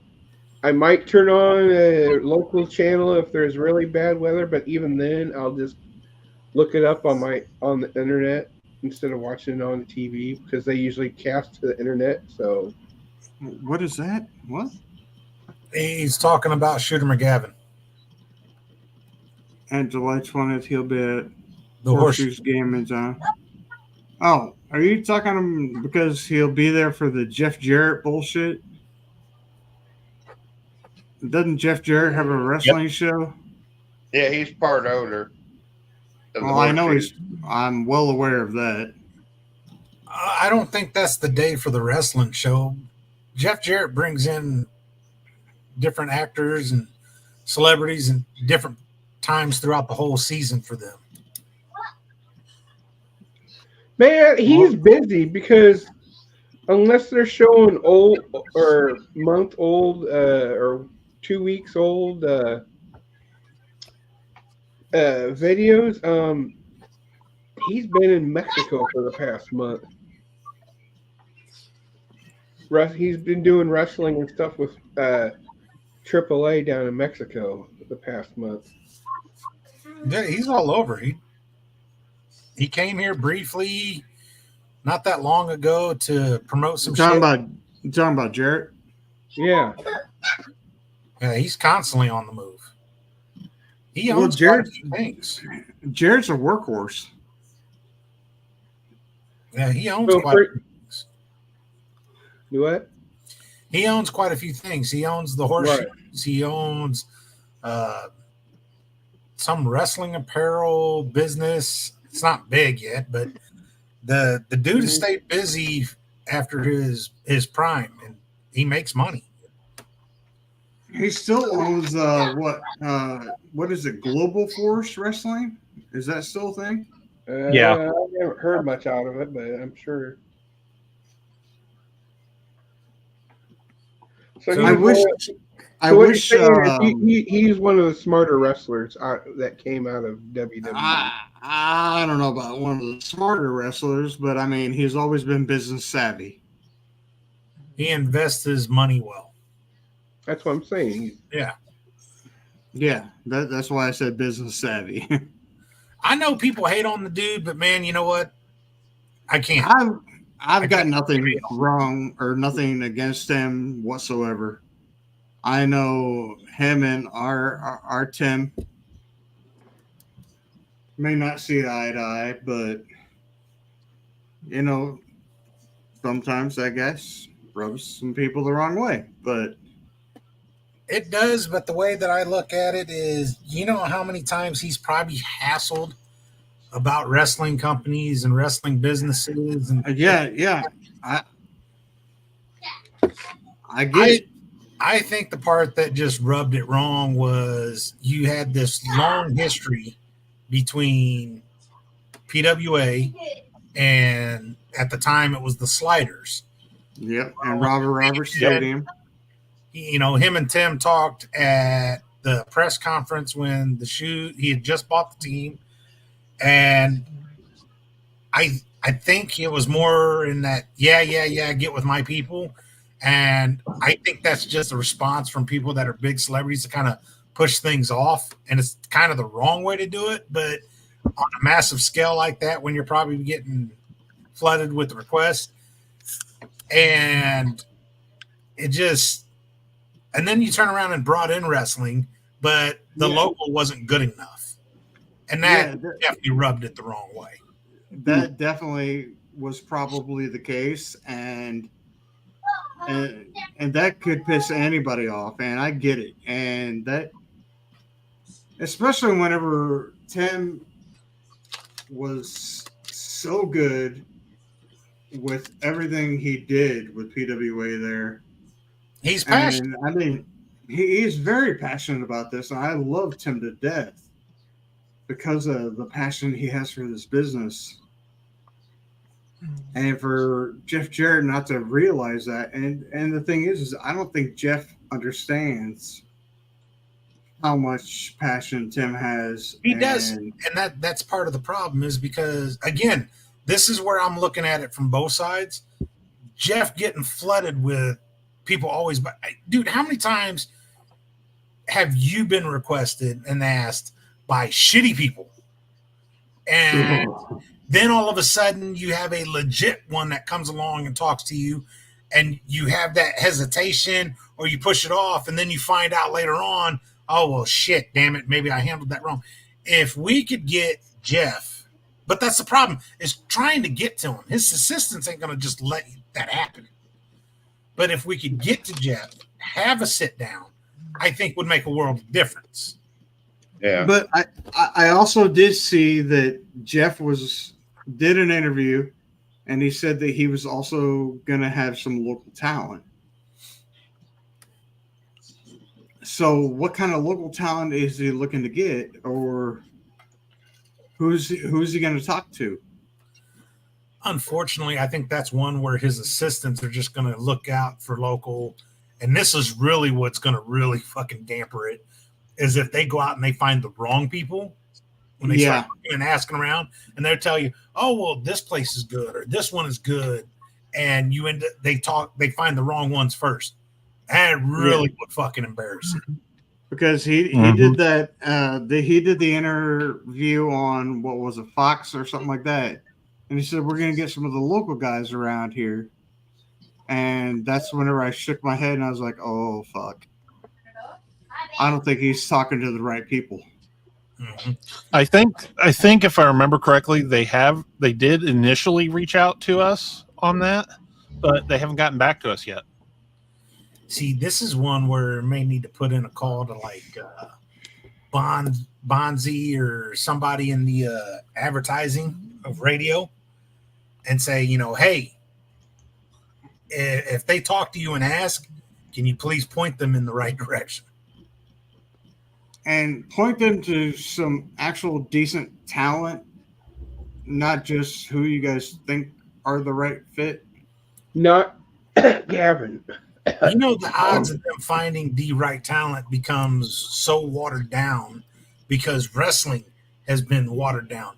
Now, if you're a wrestler and you're listening to this, I'm not dogging you right away. Yeah, I'm not dogging you either. Right away. Back in the day, there was very few feds, and we all worked together to actually make each other better. The problem is you had people that had $5,000 and bought their own ring to start their own company and become their own fucking champs, and it watered it down so bad. that now all of a sudden you had people that were getting burnt out, going to these wrestling shows, spending their hard-earned money and watching shit. And 80, maybe I'm not exactly right, but dude, if you want my honest opinion, I think 80% of the talent out there is fucking untrained and not trained properly. Right. I'm not saying that, it'll never be good like it was, because here's the truth. And I'm going to tell you a hard fact that you young talent don't want to fucking listen to. I want you to succeed. I want you to fucking blow up. And I want it to become fucking great. I'm rooting for you. I don't want the sport to die off. I don't want it to look like shit. There's guys that came and paved the way for you, such as myself, Ramsey, and there's guys that came before us. They always want you. It's not that, you guys just won't let go and your era was fucking better. Dude, prove me fucking wrong. Please. Prove me wrong. Be better than us. I want you to. I really, really do.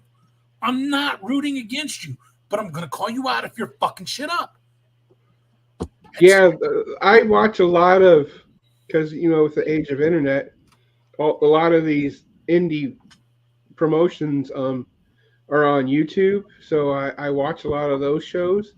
And like you said, there's some that are just straight up like, why? And it turns people off. They watch something that shitty or something, and it just drags on. And they're like, well, hey, there's this other Fed. Am I going to go check it out and risk it and waste my money? And especially with the economy kind of being the way it is. Right. And there's this one that I really like a lot.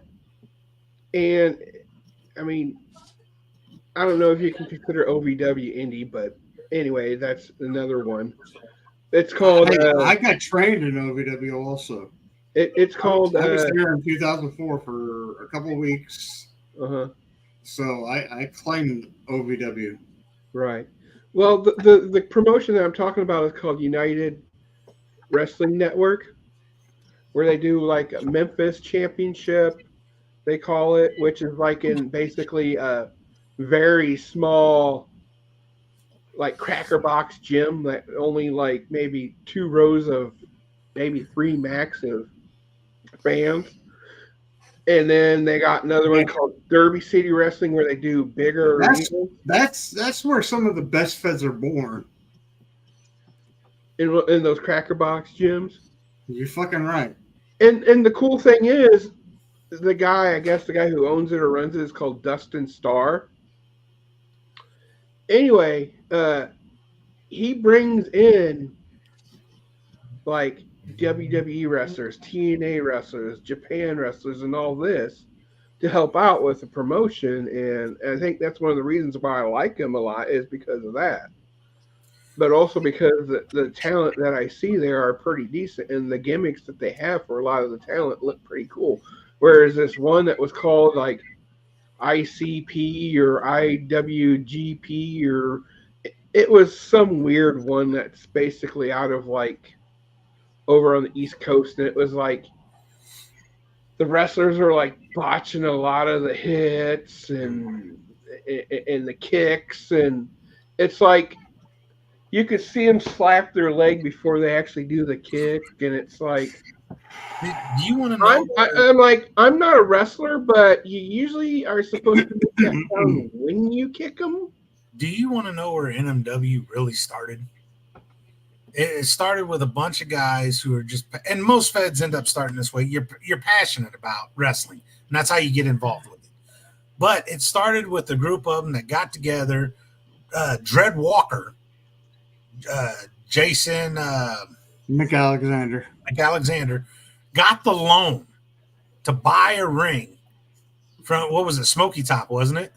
Smoky Mountain Wrestling. Smoky Mountain. Bought one of their old rings, had it shipped up here, and all the guys paid a monthly due so that we could pay rent. It started off in the old movie theater in the Capital City Shopping Center, and then from there went to Stockyard, and probably you needed tetanus to go into this old fucking warehouse. I mean, it was dirty. It was nasty, man. And we literally, we did weekly shows. They were free because we were training. We knew that we were shit, but we were trying. And it was free shows. We had a big water jug where we asked for donations. I remember my dad came one time throwing $100 bill, and we were all making fun. It's like, dude, someone throwing $100 bill. And I made the joke thinking, oh, great, some drunk fucker thought he was throwing in a 10. And then I found out it was my dad that did it. Oh, my. But anyway. And you know what? You know what, Jay? I came to the theater, and I trained at the theater. I came to Stockyard. You probably didn't even know I was at Stockyard because you weren't even there the night that I came to Stockyard. I was still under contract at Windy City whenever I came to Stockyard. Mm-hmm. And I met with Rob because I was working at Stockyard Road in another building at Stockyard Road that was called Incorporated Designs or some shit like that. Mm-hmm. That was back at the back part of Stockyard Road. And I heard weird ass fucking sounds. So I came over to the building and I was like, what's going on in here? And I saw the wrestling ring and shit. And I saw y'all training and I was like, this is the same shit I'm doing up at Windy City on the weekends. Yeah. But that's where it started. And then we moved to the smaller building that was right close to the bigger warehouse. And literally every week, we found couches and alleys. We had a big crash pad. Whatever chairs we could. And our first big main, like our super card we put on in this little dinky ass warehouse, it was like 200 fucking people jammed in there. And then the article in Illinois Times came out, which we were all thrilled. This was great. It's going to be publicity for us. Yeah, that backfired like a son of a bitch. Yeah, it did. The city started looking at us, shut us down. We went from Midwest Wrestling Alliance to New Midwest Wrestling. And from there, but the thing is, we had a place and we said, look, if we're going to be good at this and we're going to do it, we got to train. So Rob moved into this fucking warehouse and we had training every night. And in order to be on the show for Saturday, you had to be there at least twice through the week training. And we were bringing in people, we were growing. And then we got into the Ice House. That ended up failing. And then we started doing shows at Soccer World when we were able to finally get back up and running. But we were training the whole time. And that was First Blood. But before that, you guys moved into the place behind Walmart. Off of that was just for training. When we did the shows and all that, we got into Soccer World for our shows. But instead of doing weekly, we still did monthly, and they were just big. I helped you guys get into Soccer World after I had left Windy City. Mm-hmm. But that's where NMW, how it got its start to get there. And then it became massive, and it was great. We even had a Triantron. But we set up all these individuals. We had a crew. We had that's rude. We had audio. We had video. We had training for mic time. I mean, we had feds that would send in wrestlers or we would work with. And when they'd come in and be like, dude, this is the best thing I've seen on the indie circuit. Mm-hmm. And it was just a bunch of young kids doing what we could to constantly improve. What can we do to get better? And feds nowadays, the only fucking fed in Springfield. Nowadays, no feds are constantly looking to get better. I grew up with that, Rob. Rob Miller? Yeah. Crazy fucker. I choke slammed the shit out of him. Almost right out of his boots. Yeah, I can see what you mean by that, Will Hype, because I haven't heard hide nor hair of the one that's supposedly up here in Peoria. It's like they had like 2 shows, and all of a sudden it's like I haven't heard anything. And my friend went to both of them, and the videos he showed, it was like maybe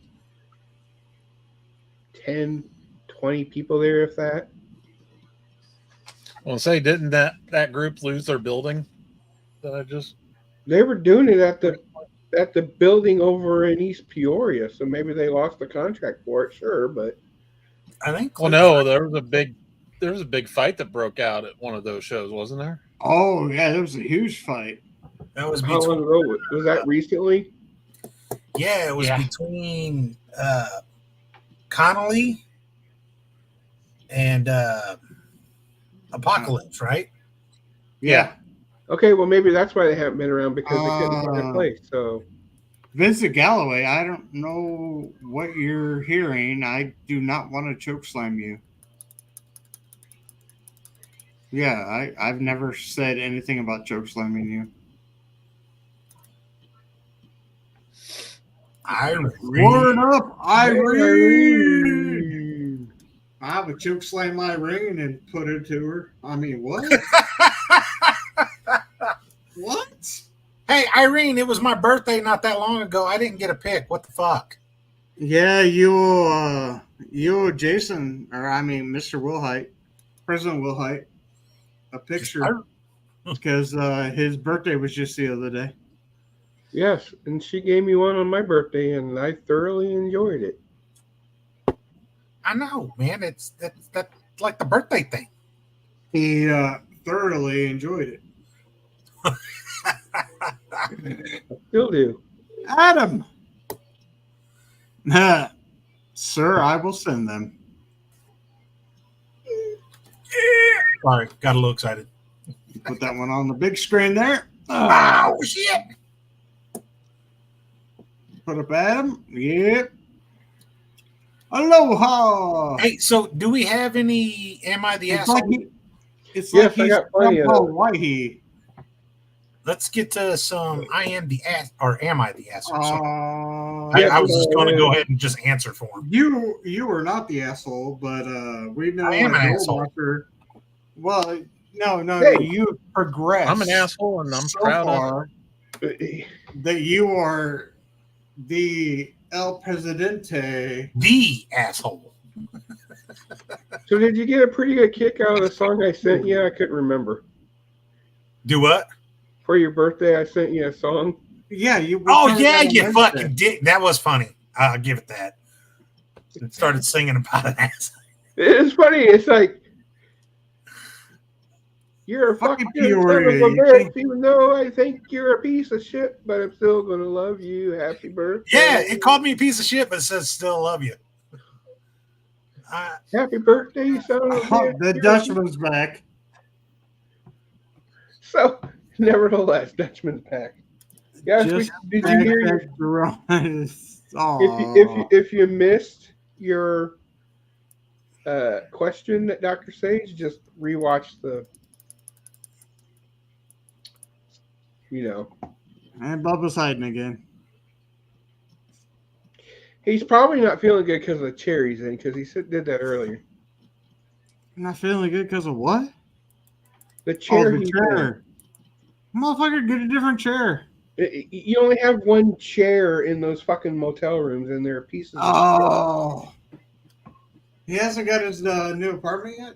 No, because the people that are leaving there are taking their sweet ass fucking time. Dude, that was like, 2 months ago? Yes.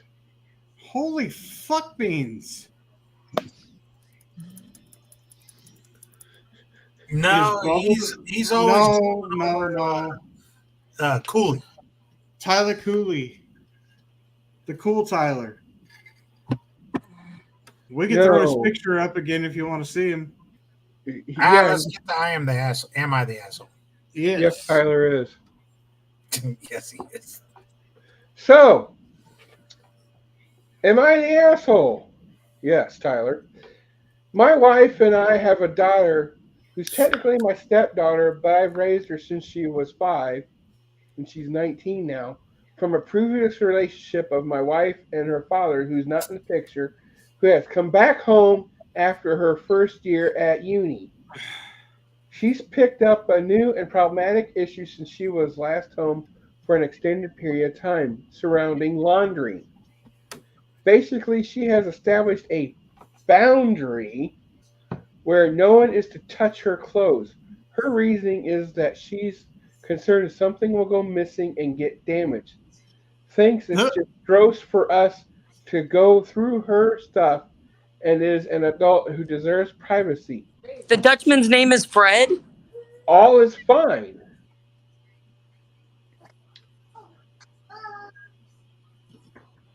See, you got Dutchman and Skeletor after you now, Cooley. Wait, what did that comment say? Pull that comment back up real quick. I was about to say. Okay, Dutchman, the young one that just joined us, that's the one Skeletor wants. I just got that too. Hey, so Bubba, I see you. Is that it? This is the one that Dutchman likes. Oh, wait, I'm trying to tell. Man. Turn the phone sideways. No, I got this. No, if you turn it sideways, there you go. There you go. Now you filled the screen. Left and right. There you go.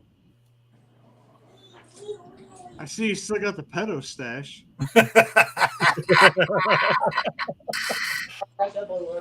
Look good, Tyler. Thank you. You look amazing, little bro. Thank you. Irene said Skelly's name is Jerome. Yes. I appreciate y'all. All right, 420. Is that it? No, I wasn't even beginning.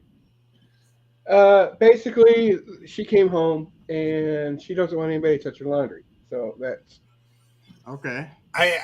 The issue is that she has a habit of monopolizing washing facilities to the extent where effectively prevented from being able to do any other laundry to get done. For example, last week she put a wash in the load before work and hung it out on the line around 11 a.m. Then she left for work. Her wash was dry within an hour, and obviously she wasn't going to be back all day. We had a few days worth of washing to get done, so my wife, her mom, took everything off the line and folded it, and we got through 5 loads that day. She was not happy when she got home and said that she'd been very clear that we weren't able to touch her things. When we explained the situation, she said that it's first come, first served. Not something we've ever said though. And since the next day was due to being nice also, we should have just waited until the next day. And that really pissed us off. We offered her a weekly laundry day where we'll avoid using the machine so she can have freedom to do as she pleases on that day. But she said once a week won't cut it. Fair enough, but there are 5 other people in the house that needs clean clothes and bedding and whatnot. Other than that, we all can really suggest that she keeps on top of her washing. If she's at home, we'll ask her to clean her clothes from the machine line as needed. But like any 19-year-old, she has a social life, work commitments, and is often busy. Dang, this is a long one. She's upset because she says we're not respecting her boundaries, whereas we've pointed out that while don't move my clothes is objectively reasonable, it's not fair for her to do so in the convenience of everyone else in the home. Essentially, the last conversation we had ended up with her in tears because we said that as long as the situations like Saturday keep occurring, we will continue to move her stuff. Just an FYI, we do fold her clothes carefully and leave them in a basket in a communal living area so they're not kept together in good condition and we're not going in and out of her room. We normally have good relationship with her, so this is a bit unusual. We've asked her if anything else is okay, and she said yes.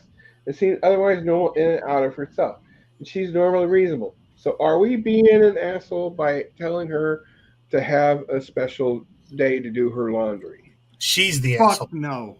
Major asshole. The daughter is the asshole. Major asshole. So, first off, her having a little issue with her laundry, I kind of get. She's coming home from college, and people they always fuck up shit. I was starting to side with her, but the fact that you're in your parents' house, there are 5 other people in this home, and you're making them all dictate and dance around you, you're the fucking asshole. If it's that bad and you don't like it, guess what? There's a fucking laundromat in practically every town. You can go there and figure it out on your own fucking time. Right? And if she's not paying the bills, then why does she have a say in it too? So yeah, you could easily, you're going to have to work with everyone. That's part of living together. And Irene says that you're being an entitled fucking little brat. Go to the laundromat. If it's that bad, go to the fucking laundromat. Right. I mean, even when I was living with my dad, and we had the laundry, in the apartment, we still did our laundry separately to where, hey, I'm doing laundry today. Don't put anything in the load. And it's like, cool. Yeah. Okay. I'll do it later. I wasn't like this person who. Corey, did just exactly what I said, Corey. Does this person pay the mortgage? No. Shut the fuck up. So really quick, Irene said, "Who's that?" Irene, that was Nasty Juan. They saw that, right? What? Whenever he was over here dancing behind me. Well, that's why he was grabbing his nipples. I don't know what you're talking about. Irene likes that sweaty wrestler ass crack. Oh, Irene, you like ass crack? Here, I got you. Nasty who? Nasty Well, you can send it to her when she sends you a picture. I'm sure we could get a screenshot of Nasty Juan's ass crack. I'd rather not. Yeah, how you doing, Irene? It's bad enough we seen Cooley twerking last Wednesday. We don't need to see Nasty Juan's ass crack. Oh, Skelly would love the. Oh yeah, we were telling Skelly about your twerking.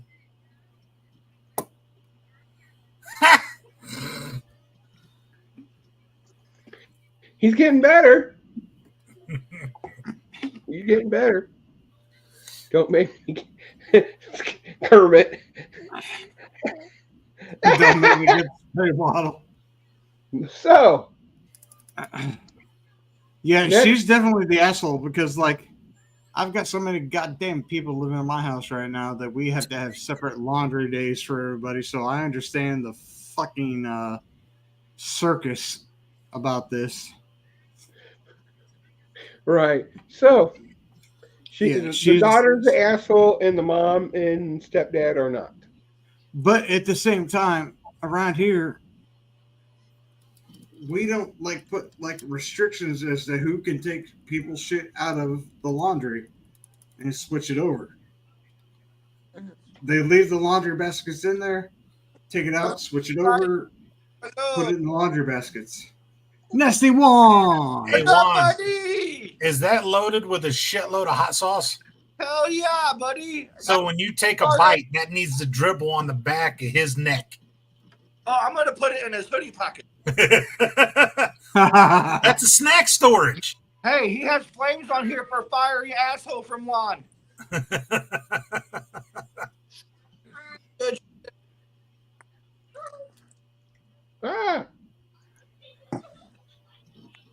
Fucking hell. My belly earlier. It felt weird.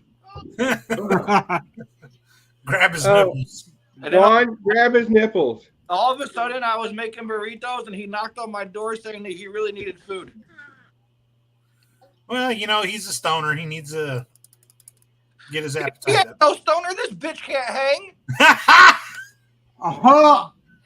Oh. Little shit falls asleep. He smokes one blunt, and he's knock-knocked. On. Hey, Cooley, you ain't got no comment? No comment? How you ever going to win that championship, Cooley? Let's just say if Cooley was Cody Rhodes, he'd be wishing that he was Stardust because he can't hang. Oh. Smoke dog, baby. Right. I haven't stopped smoking since 9 a.m. this morning. Where's he at? Sober, and Juan is stoned, man. Irene said grab his nipples. You ever came to Mexico, man? We got the angel dust marijuana over here, but. Oh, shit. No, I'm joking. I don't do that. I quit doing that a long time ago. High school. High school. He's not wrong though. I have passed out after one blunt before. Well, Cool, you probably got his that ass naked in high Debo's frequency kitchen. shit. Oh, Debo's kitchen. Debo's fucking chicken coop. Yeah, Cooley found himself naked in Debo's kitchen coop. Do you know who Debo is? No, I can tell by that look. Mm-mm. Go watch the movie Friday. You never seen the movie Friday? Or any of them? Shut up, Craig. Nasty one has. Never seen Friday. Bye, Felicia. Hey, Holmes. What up, Day? What did you do to my dog, guess? That's my bike, punk. He scarred him for life. What up, Smokey? But Grandma give me that chain. What chain? This my homie Roach. Dude. About podcasting and such. Dude, I hope you have those movies. You have to show him the movies. Was that comment supposed to be like shots fired towards me or something? Or No, I don't think it's shots fired. I think was she dreaming, or does she think you were having some issues going on with a podcast? Oh, yes. But it's gotten better. And then That's good because we love you, Tyler. We always do. That's my bike now. All right. So do we got another one? Oh, we got plenty. Jose, my brother, if we wanted to, but I doubt we do. I really hope you have those movies because he's got to experience that shit. Well, let's do one more before we call it. Yeah. One or two more. Why not? Am I the asshole of sticking to my word and not giving my daughter an allowance after her 16th birthday? Oh. Bum, bum. Irene, This is about my middle daughter, who I informed her a few months ago that I will stop giving her an allowance when she turns 16. I did this because she's old enough to earn her own money by getting a job or babysitting or for anyone or anybody that's close to the family. It is also a good job experience for her to go to work and really understand getting a paycheck, not to mention learning how to interact with coworkers. Multiple families have younger children that are always asking for any relatives who can babysit. So there is something quite easy for her to do, even if she doesn't want to get it part-time. I did the same thing with my older son, and he got a job at a local business. There are plenty of jobs around the area, so that's not an issue. I made it clear I will help both of them to get a job when my son asked if I helped him with his resume. So for her 16th birthday went and gone, she asked me, "Hey, where's my allowance?" I reminded her that she isn't getting anyone. So this started an argument, and she thinks I'm a jerk for doing this. My husband also thinks I'm a jerk as well and should give in, but I am not. So am I the asshole for sticking to my word? No, you're actually leading by example. What is happening? Word. Somebody help. You're being violated. Y'all see Skelly in the chat? Yeah, we see Skelly. No, we see his belly. He said he sees his belly. So He said I know that's right. Oh, Skelly's back. Coogie and Will Heights' parents here. But Irene, I misunderstood. Well, I mean, Sage's too. So what are your thoughts on this? Oh, shit. Would you do this, man? You fucker?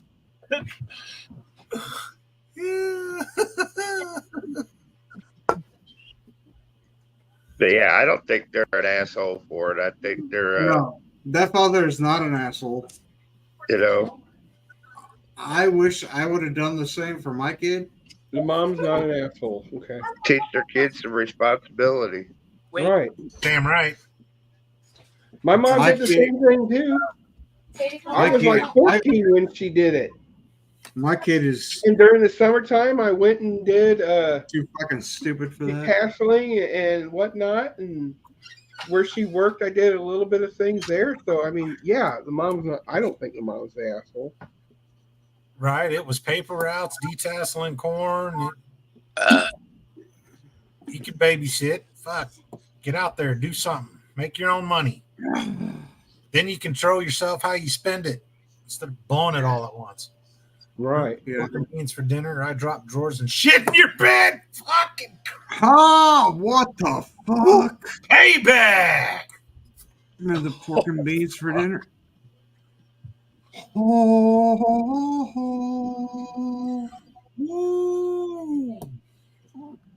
Skelly, you came in a little bit late. Fucking Cooley was just up here shaking his ass for you.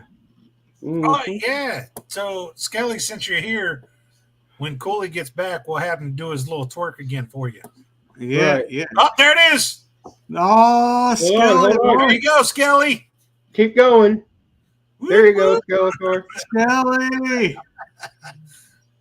Look, you got a twerker. It looks like Beavis or Butthead is doing it with that one. I'm going to put it in his rear like a knife through hot butter. Oh, shit. Who said that? You did. Now what the hell? I'm going to put it in his rear like a knife through hot butter. Why does that look so weird? Well, shake that ass, my nuts hurt. That's for bad as brown.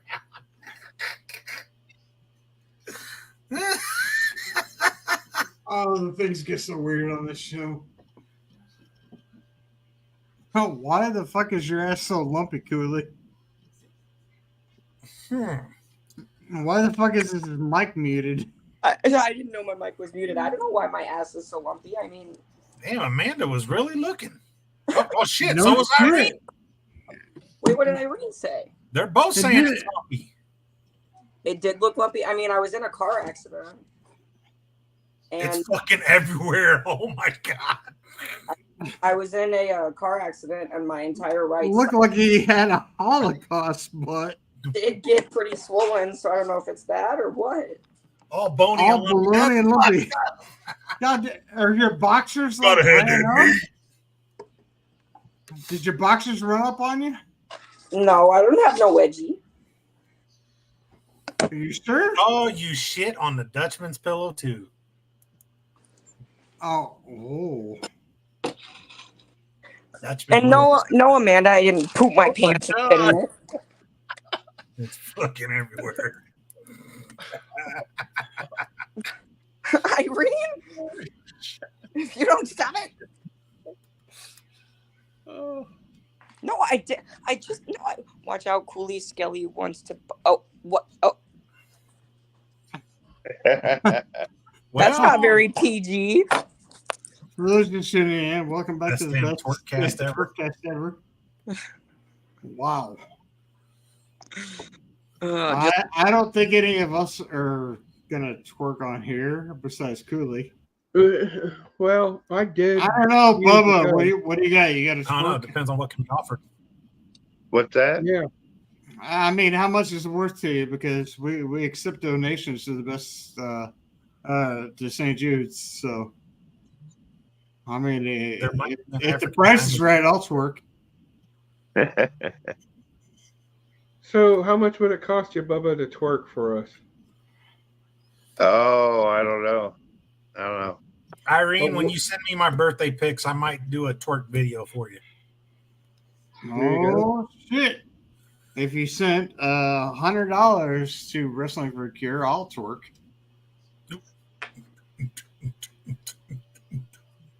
Just What the shit?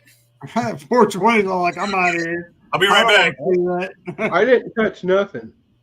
I didn't touch nothing. I didn't either. Oh, I thought you were just like, I ain't seeing that shit. Because I was about to say, if you get me a ounce of weed and $50 to the Wrestling for a Cure, I'll twerk for someone. He'd leave a log under the pillow. Oh, dude. That's you imagine laying down and just getting a whiff of that shit?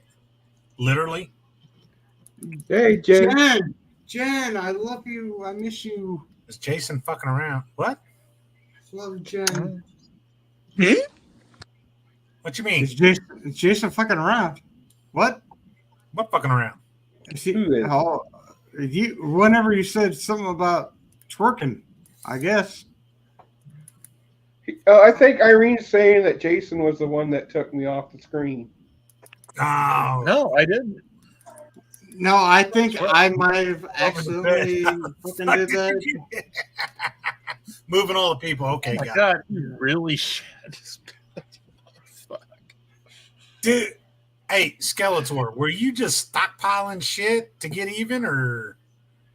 Because, like, my cursor was over 420, and I think I might have accidentally hit it. Because let me in. I have the touchpad on my fucking laptop instead of having a mouse. Dude, does everyone on the fucking rig have nicknames? You got a dude named Tokyo Mo? Oh, Tokyo Mo? That's a 2-day-old shit. I held it. Oh, God. Oh, my fuck. I knew it. I knew it. Fuck. It amazes me how 420 is that onto it. That's why I'm starting to say, I'll give you a little tidbit, and Bubba can probably do it because he's my age too, and we've been stoners forever. So listen to this. We may be stoned and we may look like we're slow, but in here, it's still going 1,000,000 miles a minute. Right. So when we hear things, I'm saying maybe 1,000 miles a minute. Oh, and then do a little quit. Didn't he poop in his roommate's bed too when he was having the threesome with the Chinese? Did he say Tokyo Mo? Yes. Yes. Yes, he did. I remember that now. Yes, he did. I remember that. Tokyo Mo's a girl? We don't talk about that. Yes. Jerome, I'm coming for your asshole. Oh. I bet you remember are. Irene, you don't talk about that. Yeah, and we also don't talk about fucking Bruno. That is a question, though. Yeah, we don't talk about Bruno. You left the turd in his leg? You did what to his leg? Thank God, I'm getting in the book. Yes. Oh, shit. I only want the hook. You've been wearing it all day. Oh, fuck. Oh, dude. I love these fucking guys. We don't talk about Bruno. No. I love you, Irene. Thank you. Oh, man. I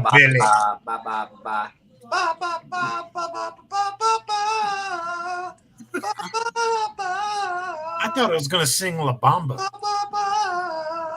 I got a fat ass.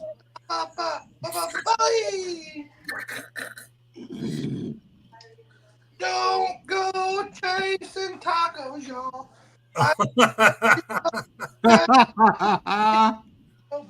Don't go chasing Taco Joe. He changed the song from one to another. Like, don't go chasing fucking.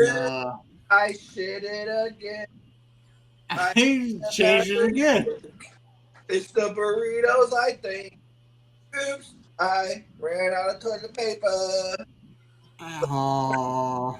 Looks like fucking ice cream in this. Oh, dude. Oh, that's gonna be chocolate. Oh, that's foul. Tappy. Tappy. Oh, tappy. Well, since we're talking about shit, did you know there's an actual fetish of shitting in a jar, keeping it festering for a week, and then opening up, smelling it, and then getting high off of it? What? You cannot get high on shit. Hold on. I'll repeat that. You can sure get sick on it. I said there's this fetish going around where you shit in a jar, put a lid on it, let it sit and fester for a week, and then when you come back, open it up, you sniff the fumes, and you're supposed to get high off of it. No, there's no fucking way. Hey, buddy. So. Nasty one. Well, how about 420 test that theory for us? No, I'm not the one that deals with shit. We'll leave it to Steve. Sage, Nasty Wine got a question for you. Yeah, what's up? We can get Tyler to do it. How many F words can you say at one time? At one time, fuck. How many more? How many words can I say at one time? I mean, one time you say fuck. How many of them with the letter F can you say? Fuck, at one fuck, time. motherfuck, fuck, fuck, fuck, fuck, motherfuck, fuck. It is possible. No, you have to say for much as for flying people can fuck it. No, but at one time you can only say one singular word. That is one word, buddy. That's what I don't think you're understanding the concept of saying one F word at one What was that time. again, Will Hank? Show that again. One, make the word up. Jenkum. Yep, that's it. Jenkum is an inhalant and hallucinogen created from fermented human waste. Okay, that is fucking sick. But you can literally get high off of human shit. That is fucking disgusting and disturbing. But if I were to try and say multiple words at one fucking time, it would have to be the James Silent Bob type deal. And it would be fuck, fuck, fuck, fuck, motherfuck, motherfuck, and go off of that. Does anybody remember the South Park movie, Big, Longer, and Uncut? Oh, yeah, from back in the day, yeah. Where Cartman had the collar on or something that if he cussed, he would get shocked. Well, oh, yeah. There was that, but I mean, James Silent Bob did it way better. But then he just started saying a whole bunch of cuss words right in a row. So Dutchman is going to twist off Skelly's nuts. Oh, wow. That means you have to touch them. But hey, I still want fucking Dutchman to send me the fucking claw. And I swear to God, y'all send me your fucking emails or something. I'll give you my email and then I'll give you my address and send me that fucking claw. Mm-hmm. Yes, Irene, that is AP's ass. I'm gonna mute myself. Yeah. Oh, well, it could be worse. It could be a picture of Tyler bald giving a thumbs up. Hell, that could have been. Goddamn. So, Corey, why are you sitting in a parking lot? Can you lot? imagine if that was a picture up there of Tyler Cooley's ass? No. Fishnets? Goddamn. No. Yeah. He's like, just look at my bubbly ass. I'm going to be like, what the fuck? Well, I'm sure we all get. Damn it, April fooled us. April Fools. Irene, if you watch everyone closely, you can see their eyes periodically just shooting up to the picture up there. It happens. What? See? What? She said, Irene says she keeps getting distracted. I said if she looks closely. I get it. It's a nice So, we want to do one more Am I the Asshole and then do the final thoughts? Yep, final thoughts. Yeah, we can do it. All right, one more, and this is a short one. Am I the asshole for refusing to provide my roommate with food and confiscating all of my dishes I bought for us? I live with my roommate and her sister and her boyfriends, and I've been providing food for my roommate because she hasn't had a job and I didn't want her to starve. You know? She's typically bought my groceries because I have severe anxiety when it comes to going out. I noticed that with my groceries, she was also coming home with snacks for herself, which was weird, but I assumed it was for us.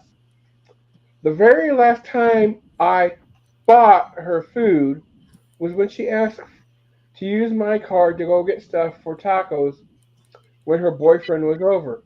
And I was under the impression it was for all of us because it's my money she's using.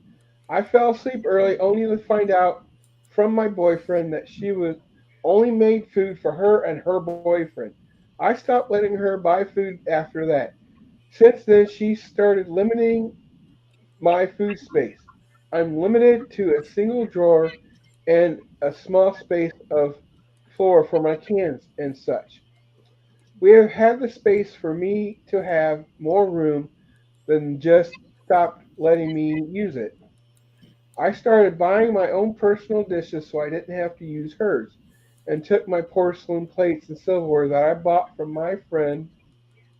My roommate now has to use her sister's silverware, and her sister's doesn't like her using it. So basically, she basically has them. Am I the asshole for doing this? No, I don't think so. No, She's not the asshole for taking food. I don't think so. Like, you were helping out your friend because she had lost her job, and then she asked you to use your card to go get stuff for tacos. And since you were buying, she didn't have the decency to make enough for you to have dinner too. Yeah, she just made it for her and her boyfriend only. Helping out your friend when she lost her job is one thing, but you're not feeding everybody else if having her boyfriend over, or if she was to have friends over. Fuck all that shit. That was you giving an inch and she took a fucking mile. Right. I don't think she is either, because it's like I see all these videos all the time of these guys taking girls out on dates, and all of a sudden these girls are bringing their girlfriends and expecting the guy to pay for the girlfriends and her. Are you talking about the guy, him and his wife went to some girl's birthday, and then all the women expected him to pay? Something like that, yeah. Yeah, he was like, hey, can you split this check? I'm paying for the birthday girl and my wife. And the other girls, well, wait, you're the guy. You should pay. He was like, I'm paying for my wife, and I'll pay for the birthday girl, but not the rest of y'all. That was one of them I seen, yes. Well, like I said earlier, I lived with my dad for a bit. We both had our own huge cabinets. We both shared the dishes, but we also shared the cleaning up of them.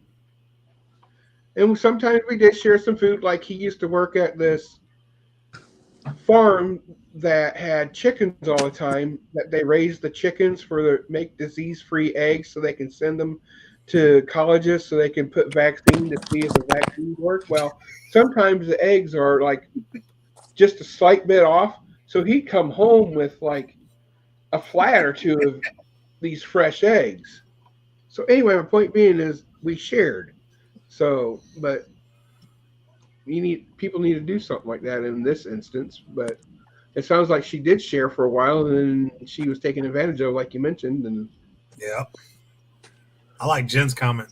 She'd have just took it and ate all the damn tacos while staring her in the eye. I would too, but the person said she fell asleep. So yeah. But, there you go, Irene. Those entitled people.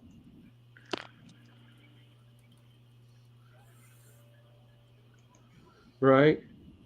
I recently saw on Facebook a friend is going to a bachelorette party. She posted a Venmo QR code to buy the bride to be a drink. If you couldn't make the party, are they an asshole for asking that?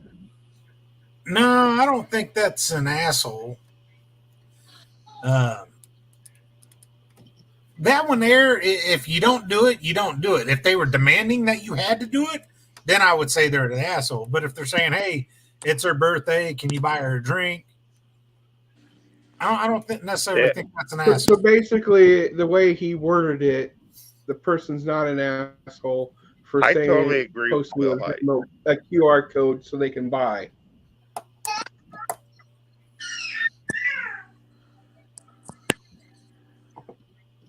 Oh yeah.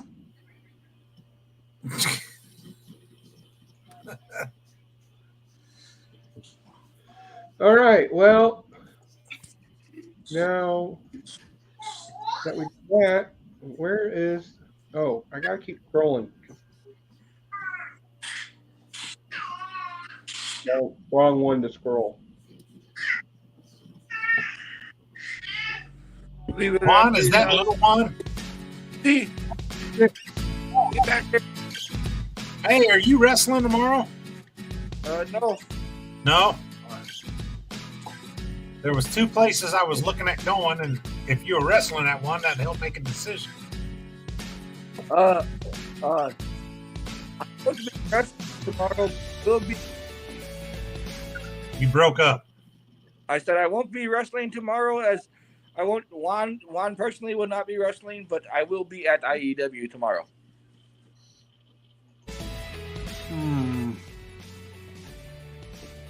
So you might think you're going to IEW? Sage, I'm gonna come to your house first and take a poop in your toilet. Which one? It's both. I have 3. Oh, well, I gotta leave the Juan trail to the toilet. That's gonna be long walks. Well, I got long shits. If you eat as much tacos and burritos as me, you realize that the shits hurt. Well, Yes, I will start you at 1 and clothesline you and stop you at the first. Oh man, don't do that. I poop on you. You don't want shit on your hand. Nope. I will stop you at the first, which will be on a concrete floor. Okay. Hey, Sage knows when I use his restroom. Jason, I come to your house and use your toilet. Got a couple of and he doesn't use clotheslines, he uses bullets. 420, I come take shit to your house. We share the weed. I gotta wait for Guadalupe La Peña dude from Mexico to come and get me more of that. Jose, what if Juan brings the weed? I know Jose Jalapeno on a stick. I'm sure Tyler does too. On a stick. Tyler knows something else on a stick. I think it's his butt. So, since we got a newer interim co-host, Bubba, what would be your final thought for tonight? What's that? I'm sorry, I didn't hear. What would be your final thought for tonight? Well, it's been a fun show. But nice you guys for to have me on. It was nice to do a show with Flugie again. It's been a while. Mm-hmm. But definitely look forward to doing this a little more and see what goes on. Corey, if you cut the toilet paper roll, it uses. Corey's final thought is: what's 4 inches long, 2 inches wide, and drives a woman crazy? That damn empty toilet paper roll again. Yeah, Corey, if you cut the toilet paper roll and spread it out, it uses for another sheet of toilet paper. You can use that too. You're fucking nasty. Well, he's nasty Juan. That's why he's nasty Juan. So here's a question, Juan. It's not this. If it's 2-ply and you wipe on one side, can you tear it apart and use the other side? Yeah, if you have enough space. Oh, I knew he was going to answer that way. Yeah, if you have enough space. Motherfucker. But just remember, it's smoother or it's rougher than toilet paper, but smoother than sandpaper. Right. It depends on the grit. Oh, Juan's used a lot of sandpaper before because I ran out of toilet paper and it hurt very bad.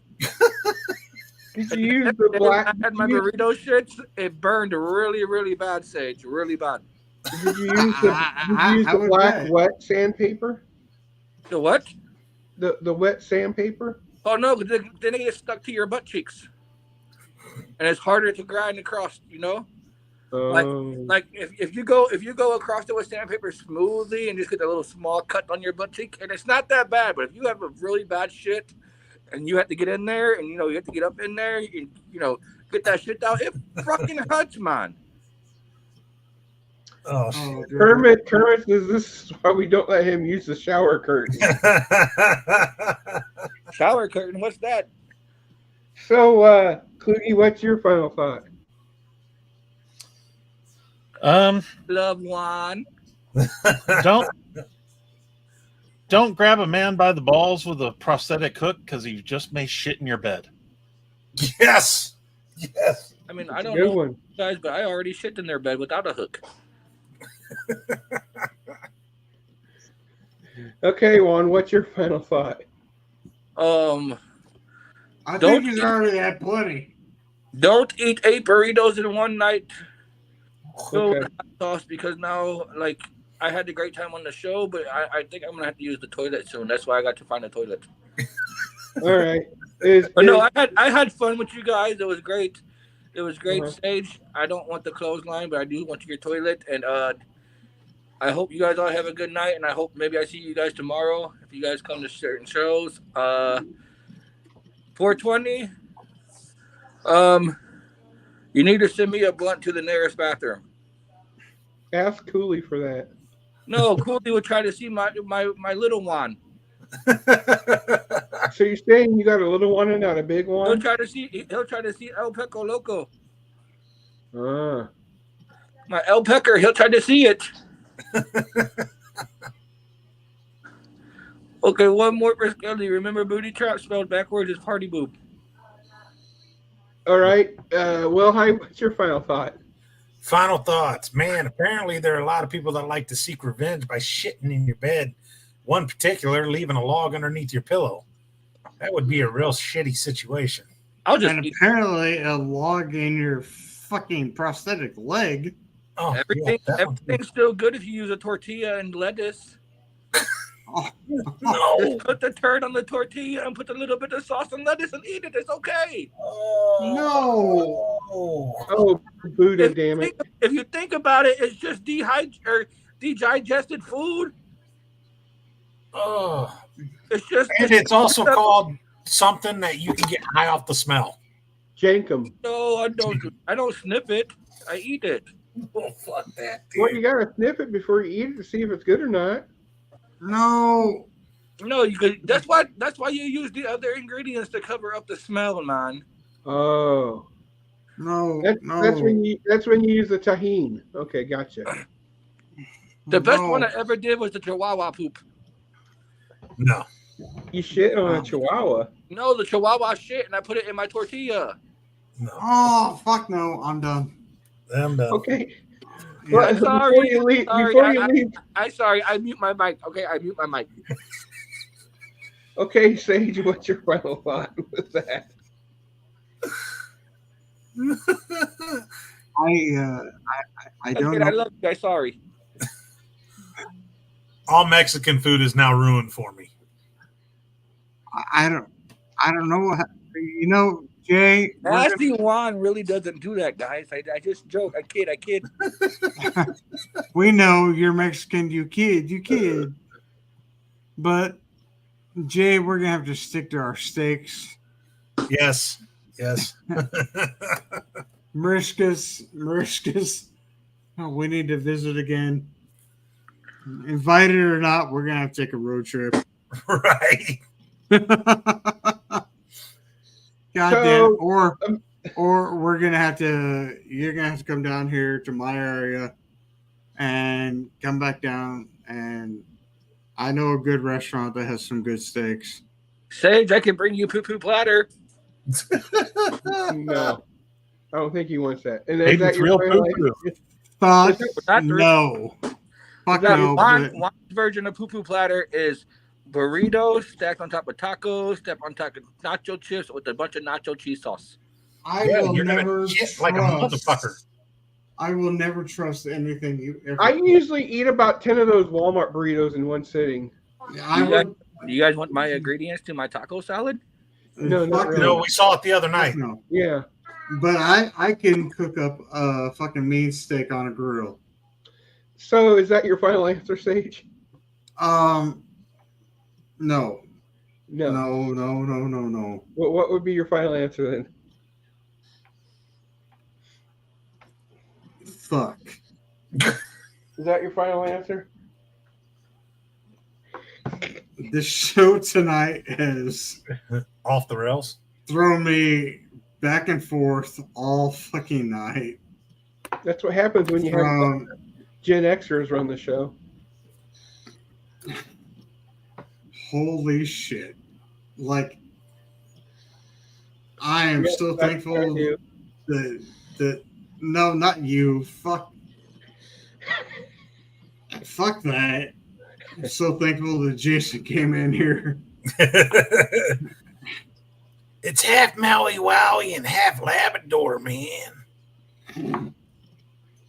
And somebody to keep me on the same level as all you fucking stoners. Me and Jay we're just drinkers, and Kluge doesn't do shit besides sometimes drink. For now. Yeah, for now until it's federally illegal. But god damn it. Yes. Fuck off. He snored. Yes. I hate to love you. That's me and your relationship. I hate to love you. Thank you.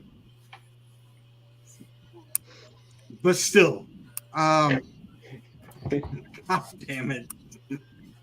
Let's say it again. Okay. Sage can't even get done with his final thought. I can't. Well, how about Jay, tomorrow we're gonna have to figure out which show we're going to. Right on.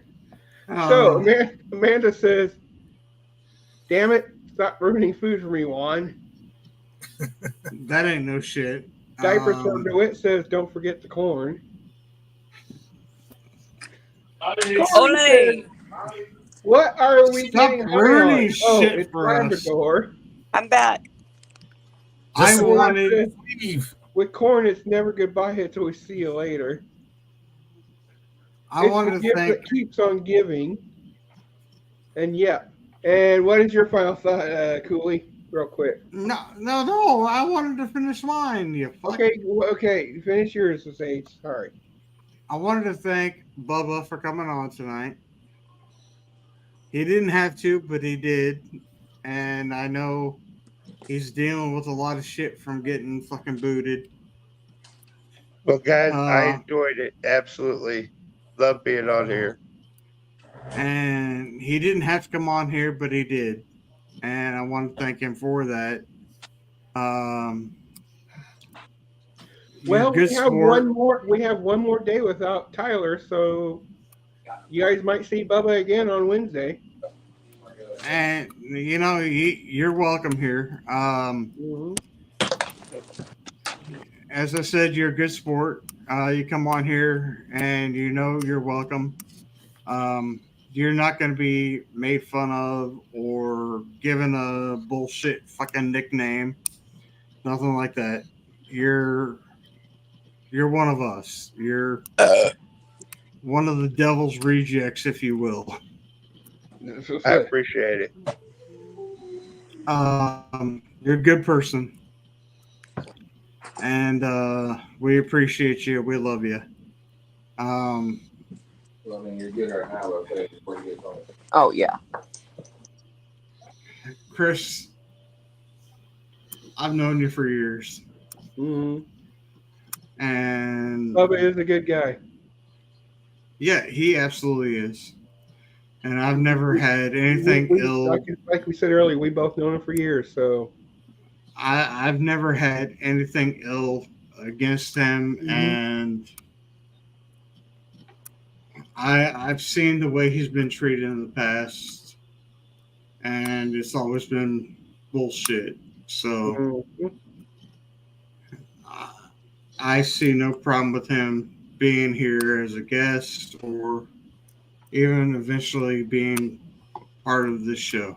Mm-hmm. Thank you. Or Thank you. one of our future episodes of something that we do in Yeah, the future. because we're always planning and we're always thinking about doing different shows on different days. So just stay tuned to the Facebook page and TikTok and everything else, and you never know what's going to happen. Yeah. I've got no problem with anything, and I've got no problem with him whatsoever. So, yeah, we'll see where it goes from here. And yeah, it's always good. It's always great, and we don't discriminate. So yeah, love everybody. Keep peace. And that's how it is on this podcast. Right. Thank you, Even with that fucking Tyler Cooley guy. Right. So that's your final thought? Yep. All right, Cooley, real quick, what's yours? I just got fucked in the butt. I'm sorry I wasn't on as much as I wanted to be tonight. But basically backpacking off of what Sage said, Bubba, we love you. I'm glad you were able to join us tonight. Thank you for joining us tonight. And yeah, you're always welcome. Anytime you want to come on, you are always welcome. And as always, thanks to everybody for tuning in. It was good getting to see a lot of familiar faces. It was nice to see you actually show up tonight.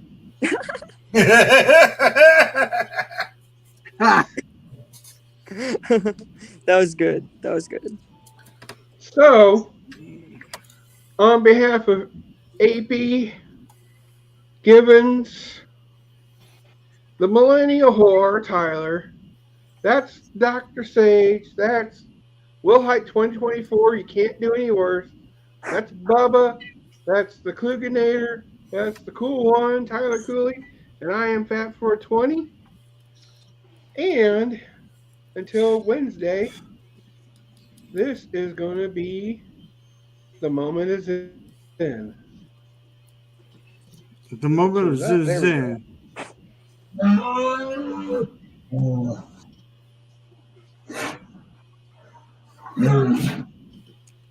you get that? Wait. Did you get that footage from Skinwalker Ranch? Pissed. So apparently at the very beginning, he got hit by electric fence, so he's going off. I thought it would be better than that. So anyway, until Wednesday, we'll see you later. Did you get that from Skinwalker Ranch? Weird. Hey, you know why I get some good drugs? Yeah. Good drugs. Drugs? Oh, man. What? I got an itch on my crotch that won't go away. Oh. You sick bastard. I didn't know if I need to use KY or if Vaseline will work. Well, where are we? We're What are we doing tomorrow? What do you need, Cooley? What about washing your balls? That was from Amanda. That's what I'm asking. Do I wash my do I wash with Vaseline or KY jelly? You should probably just use soap. Soap? Okay. What do you need, Cooley? We're still on the air. Oh shit.